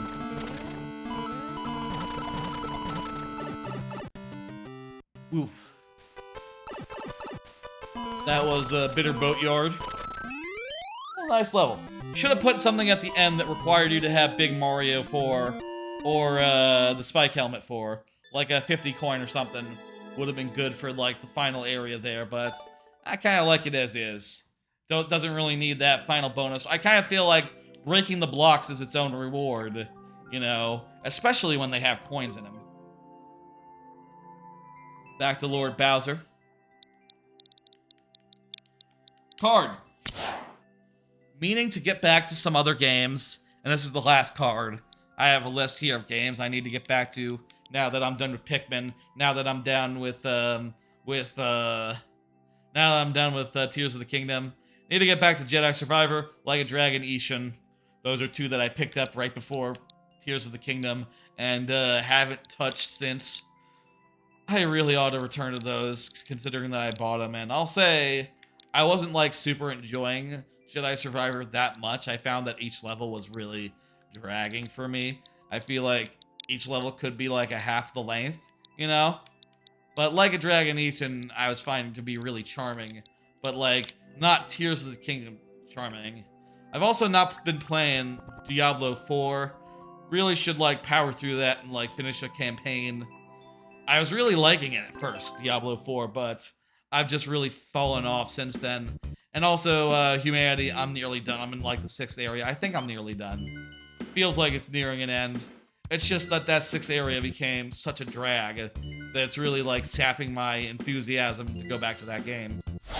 But now that I'm done with Pikmin and Tears of the Kingdom, and it kind of looks like the next major game release is, like, Starfield, like, what, 2 months from now, a month and a half from now? Somewhere in that ballpark. So, plenty of time to, like, wrap around and play some older games that I, you know, hadn't found the time for at the time, you know? That's definitely my plan going forward. Another platform ride. This one with the well, I assume there's gonna be Buzzy Beetles falling on me, but I haven't seen one yet.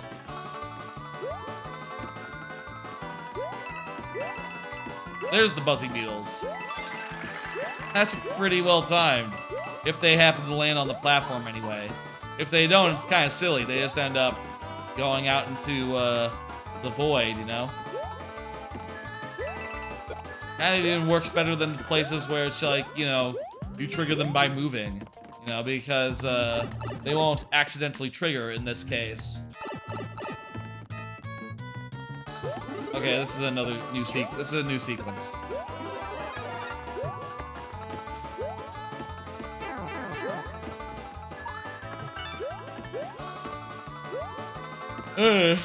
Anyway, all those games, they're on my radar. I say they're on my radar. They're in my account. I own them. I need to get back to them. We'll try to do so sometime. And, you know, without a major game to play, definitely have now time in the world. I could see, like, spending an hour, 2 or 3 on each of those games this weekend even. And, you know, hopefully getting some progress on them. An hour or 2 or 3 probably isn't going to cut it for Jedi Survivor. That game is long after all. That's the problem with it, you know, 1 hour is not enough. Probably need more like 5 to get to the next major thing. Ugh. I don't know, like 5 hours at a certain point, it's like, wait, oh, wait, it's optional, okay. We don't need the coin, we don't need the coin. At a certain point, like 5 hours is like most of a day, and you know, you only have one weekend, you only have 2 weekend days a week, so, you know, to spend it on Jedi Survivor, I don't know. But I could probably spare an hour or two. Mario time. We'll see. Anyway, that's the last of the cards, the last of the things I wanted to talk about. Maybe prepared a few too many this time. It's like a weird balance, you know? Figure out like how many to bring, what's a good number, etc., etc. I'm gonna play this level Bowser, and then I'm gonna do, let's say, a couple of my own, just randomly, and I'm gonna do last call during that. You know what that means, folks? That means that last chance to get levels in is coming, and y'all get in any last levels you want to see play, okay? Any last levels you want to see play. You want to see play. You want to be a weird thing to say.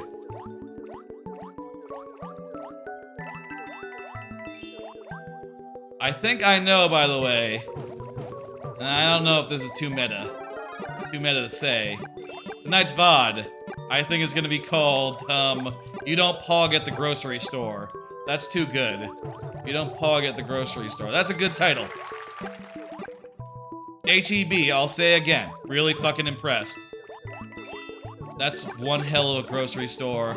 And, like, goddamn, I don't think I've walked in a grocery store ever before. It's that, like, oh my god, they're making moves. They have ambitions beyond just, you know, being a grocery store. And also, like, so goddamn big. And, yeah, they just have everything you want. Like, you know, everything normal that you want. In addition to, like, you know, a bunch of their own brands that seem like they're high-quality premium brands. They got a hell of a thing going. HEB does. I don't know what that stands for. What does HEB stand for? I'm gonna one-hand the game while I Google. Hopefully I don't die because of that. Nah, it's fine. Look at that. What does HEB stand for? Here, everything's better. Oh wait, no, it's not. Here, everything's better. It is a abbreviation for Howard E. Butt, the son of the store's founder, Florence Butt, who opened a small grocery store in Kerrville. Where's Kerrville? That must be in Texas. Because, like, yeah, it's a city in Texas, okay. A lot of their brand seems to be like, yeah, we're a Texas chain. You're buying local here. You know, from Texas. Which, you know, hey, that's cool. That's cool to be, like, supporting local or whatever. You know. And, like, I can't say that they're not doing a better job than, like, any other grocery store I've ever seen. I hope that Heb spreads like you know, to everywhere in this nation of ours. I think that'd be pretty damn cool. It's kind of a weird name for a grocery store, and I'll say, like, the first couple times I heard the name, I was like, Heb, what's that? Is it like a you know, is it like a hardware store? And I think I think they do have, like, a hardware section in there. You know, they have a little bit of everything.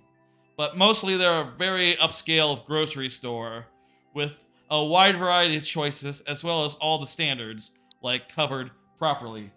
I'm gonna hit complete. Bowser, go ahead and resubmit, and I'll say, everyone, we are going into last call for levels.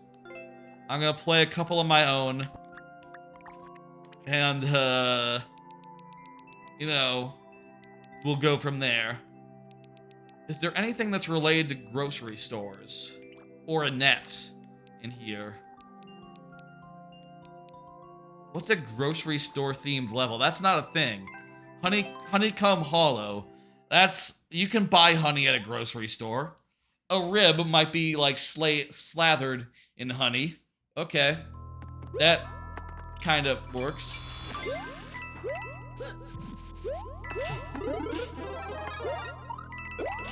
This is one of the levels of the forest world, and I decided to make like a classical DKC2 style beehive level, complete with walls that you climb up in turn. And I think it turned out quite well. I always wonder what these like last call sections, like what's a level I can show you that hasn't come up in a while. At some point, I'm gonna have to play through all of the super world in like one go. You should make one of those. Yeah, you should. I'll say, like, for what it's worth, I didn't like come up with beehive level. I think I saw someone. You know what it was? Someone made in the Super Mario Brothers 3, in Super Mario Maker 1, they made a beehive world out of Super Mario Maker 3 assets, or Super Mario Brothers 3 assets. But in this game, when they added the P block, I knew what I must do and how I must do my beehives, and sure enough, worked out great. Said person was a really popular creator in Mario Maker 1. Unfortunately, they never did that much in Mario Maker 2. I think their in-game name was like Zach. It'd be a hell of a coincidence if y'all knew the super world, the super world from Mario Maker 1 of Zach's, just from like the name Zach. I think it was Zach. But it was a really cool super world with like a lot of good-ass traditional levels, like some that were like beehive themed, some of them were waterfall themed. I really liked his waterfall world back in Super Mario Maker 1. That was a damn good one. He was a very popular maker, I'll say. He had a lot of likes. Order of magnitude more than I had then. Maybe even that I have now. You know, as far as like my most popular levels are like 1,000. His regular levels were probably like 1,000, you know, back in Mario Maker 1, which, you know, fewer people owned Wii U's, I think, so kind of a bigger thing. Have we done Grand Gully 2 in a while? Let's do that one. That's sort of the best original. That's sort of the first level of my super world, and also a real damn good one to boot. Again, we are in last calls, so get your levels in here, playing some of my own levels, and then I will close the queue when I've had my fill of them. I have a bunch of stuff from Heb I need to eat from HEB, you know, and I'll say, like, I did load up on a bunch of stuff, and the bill came out to like $100, which is kind of in line with what I pay these days if I go to Target and buy like ingredients and stuff. If I have like a particularly big Target trip, $100 is quite right. So I'll say with Heb, pretty affordable.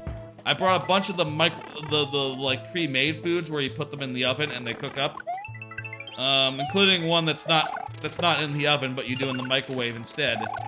Weirdly enough, I guess because, you know, spaghetti is kind of a solved thing. They can microwave spaghetti. You know, they can prepare spaghetti very easily these days. I also bought like a rotisserie chicken. I bought like a hot, it was like a fried rice, beef and fried rice, and it was hot when I bought it, and I put it in the fridge, so it's now less hot. But they were selling it hot at the store. Hopefully I didn't ruin it by putting it in the fridge and saving it for later, but whatever.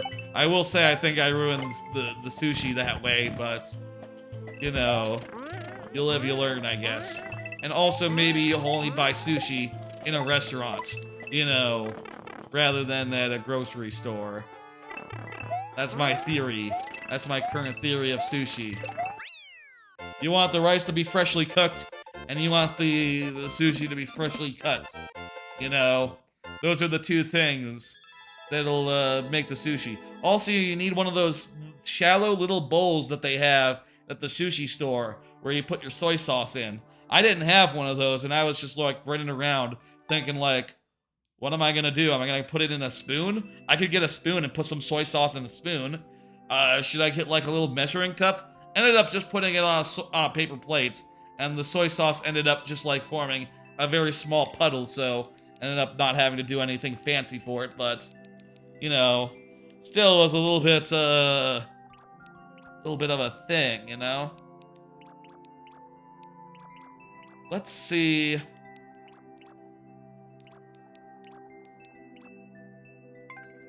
Power Up Bout. This one isn't really related to HEB or anything. Last call, folks.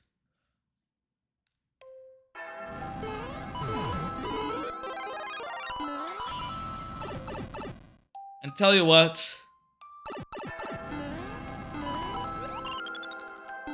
I want to do one more after this. It's been a while since I showed off a particular level. One of the oldest ones here. Earlier, some of the Highway's earliest ones came up. I think I should show one of my earliest ones. Not the first one that was in Mario Maker 2. So I'll say, like, I also have a lot of Mario Maker 1 levels that, you know, you'll just won't see. You know, unless you pull up Mario Maker 1, of course. But one of those. This is, by the way, a platform level where the lights turn on and off repeatedly on a pattern. I thought this was pretty cool to do like a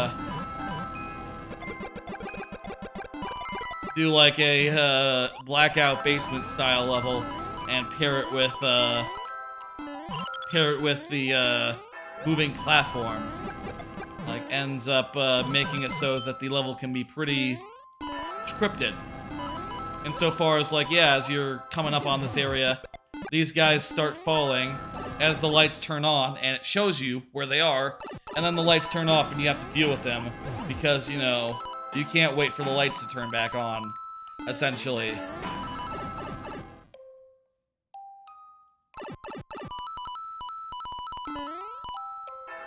And then one last bit where the lights turn on and it's surprise, here's a shell. That one's easier, you can just jump on one of the shells and kick it off, and it's just really fucking great. I thought it was fun in both of those cases. You just, like, surprise the player by a thing about to fall on you. Like, that's just the killer little moments, you know? I believe that levels should have killer little moments in them, you know? Things that make you remember them. Things that make you go like, oh shit. What the hell? That's quite a thing, you know? Memorable, you know? You want to make a stage people remember. I'm gonna show one more. You Bend Yard.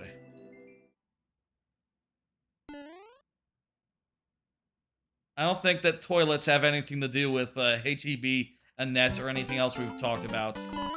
But, or sinks. But here's a level wherein, sort of an out and back in one of the first levels I made. Also has a bit of sliding. At the time, sliding was new, and, you know, it was very much in vogue, I think, to make levels that focused on it. I will say I think I made a mistake in this level. The way that the power-ups were rolled out is a little awkward. The mushrooms are both missable, and there's one non-mushroom item right here, and it's also very missable. It's possible you might run past here without realizing that you have to go down and get it. Also, on the way back, there's going to be a bunch of guys, and they're jumping, you know, off springs and stuff, and you're sort of sliding the other way. Then you get in a door, and there you go. This sort of, like, enemy jumping was a big thing that I did a lot in Mario Maker 1.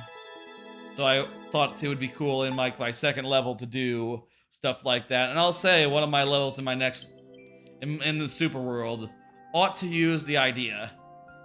I don't think it works, like, thematically with rainbows, because I would need, like, to have 2 overlapped rainbows to make it work.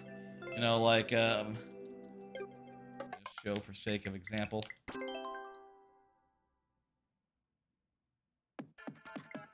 If I wanted to use it, like, here, I would need to have, like, 2 overlapped rainbows like this.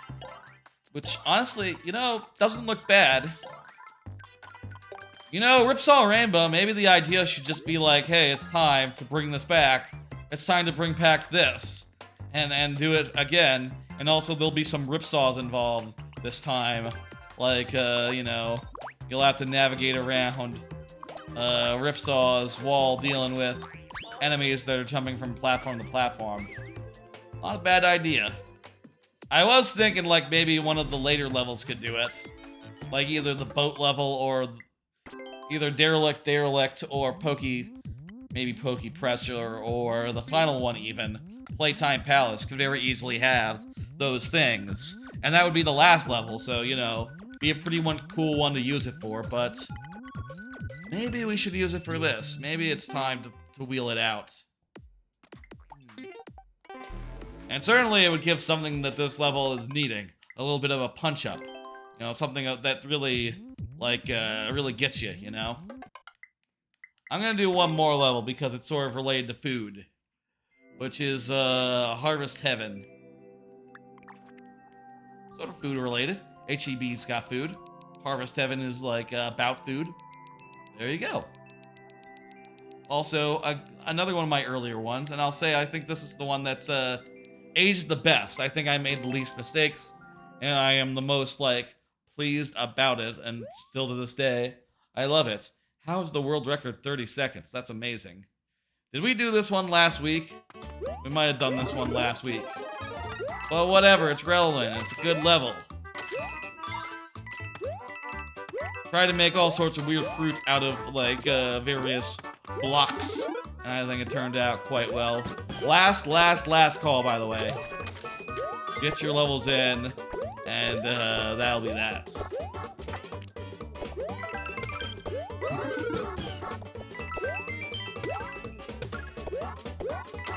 There might be some cases where you can, like, end up below a platform and get soft locked, but what are you gonna do? I'd rather it look good than, like, be absolutely foolproof, I think. At least in this case, in the case of this level. Here you start getting some prawn plants that are moving in formation. Also, you got the ability to kill them.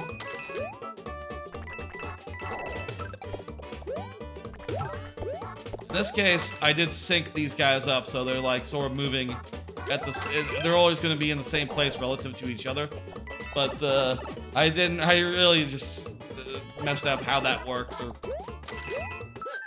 can't really show that off if they're dead, is the thing. Mario time. Anyway, that there is, Harvest Heaven. That there is Last Call. I'm gonna go ahead and close the queue after I take a sip of my water. Anyone has any last levels, go ahead and get them in now. Meanwhile, tell you what, get it in before I type in Bowser's code. Which is, right here. 6GY 9T8 Q7G. Again, any last levels, get them in. I think, though, it is time to close the queue. And there we go. Queue is now closed. You can see it, you know, it says so down here. Again, very good UI. Let's finish this Bowser Castle out. And, which will be the Castle of World 7 of this here Super World. And then we'll do a raid. We'll see who's streaming, you know, and go from there. Been a while since the last stream. I think it's been a fun night. I was a little tired going in, considering that, like, yeah, like I said at top, I haven't had, like, the best night of sleep recently. Too many early morning meetings that are just, like, you know, that I have to attend and spend all day in. You know, they're just, like, really getting me down. But, next week should be more normal. And I'm grateful for that. Looking forward to, like, some, you know, some nice, relaxing, normal times, I guess. Checkpoint refreshes our lives. I'll say again what my plans are.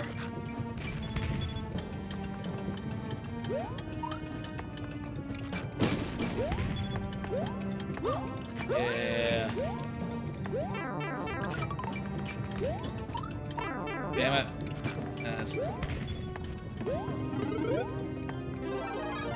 I like that a lot, the way that that mushroom is set up with the guy that's makes it a little bit dangerous to get it.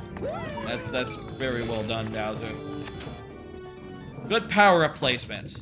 Something that cannot be like underestimated. You know, just a power-up that forces you to do a little bit of something, you know, to get it. Yeah, I remember this one. I guess because you put all your bosses also in a boss rush level, they become very memorable as a result. Oh no! Jesus. They become, like, memorable, and I remember them, you know? Okay. Try to. Jeez.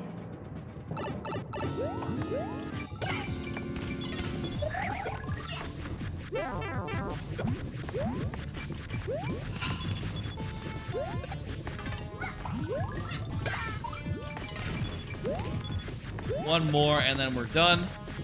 Very good.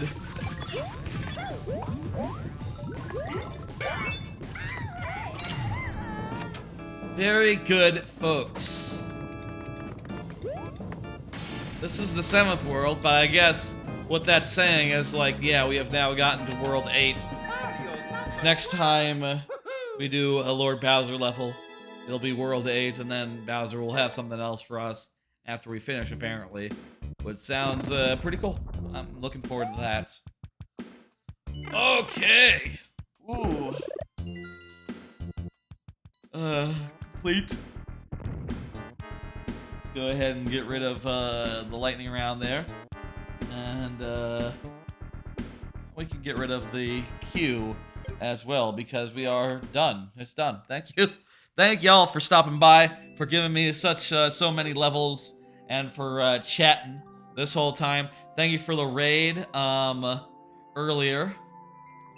What was it that raid? Let me scroll back a little bit in the activity feed. That was why isn't it on the thing? Oh, the one Byron. There you are. The one Byron. Thank you for the raid. That was really nice. And Bluebell Mines is done. Oh, that's a flavor of ice cream. Bluebell is. I like Bluebell ice cream. Let me pull up the schedule and set in the raid. Here's the schedule. It's Monday. I will be back on Monday with Wind Waker HD. Continuing that, we just finished both of the Earth and Wind dungeons, and now we have to do the Triforce quest. So, yeah, the Triforce quest will be Monday. If it's any consolation, it's a little easier in HD than it is in the original, but it's still going to be a Triforce quest. So that's fun. Also, Thursday we'll have like a Game Pass stream where I check out like various Game Pass games. I've heard good things about Exo Primal. That's a recent release and it's on Game Pass. And I've heard bad things about Redfall, which is a bad game that's on Game Pass. We'll try out both of them, and I also have like a bunch of other games downloaded, so I will fill up one night with as many games as it makes sense to play. I'll say as I say in any of those Game Pass streams, if I find a game that I'm really loving, we might play a lot of that game. If I just don't like a game at all, we might just bounce from game to game to game every like half hour, 20 minutes or so. We'll see as it makes sense. Let me see who's streaming right now. Dr. Ryan is streaming. I don't know that I've done a Dr. Ryan stream. Dr. Ryan is a guy what I know. How about I send you over to Dr. Ryan? He is an actual doctor. and also is apparently doing some streaming and stuff these days. Wonderful. I like that. And of course, Fridays are viewer level days. You can always look forward to viewer levels on Fridays at 6 p.m. typically. Though if I'm on vacation, I might change the time, to be earlier, to have like a different, or to like, allow for different viewers from different regions to really get in, but 6 p.m. Central most weeks. Anyway, folks, I'll be back on Monday, like I said, with Wind Waker Triforce Quest HD version, which is expedited, but I don't know how expedited. Whatever. I'll see you then. Y'all have a good one. I have a lot of food from HEB to eat. Bye, folks!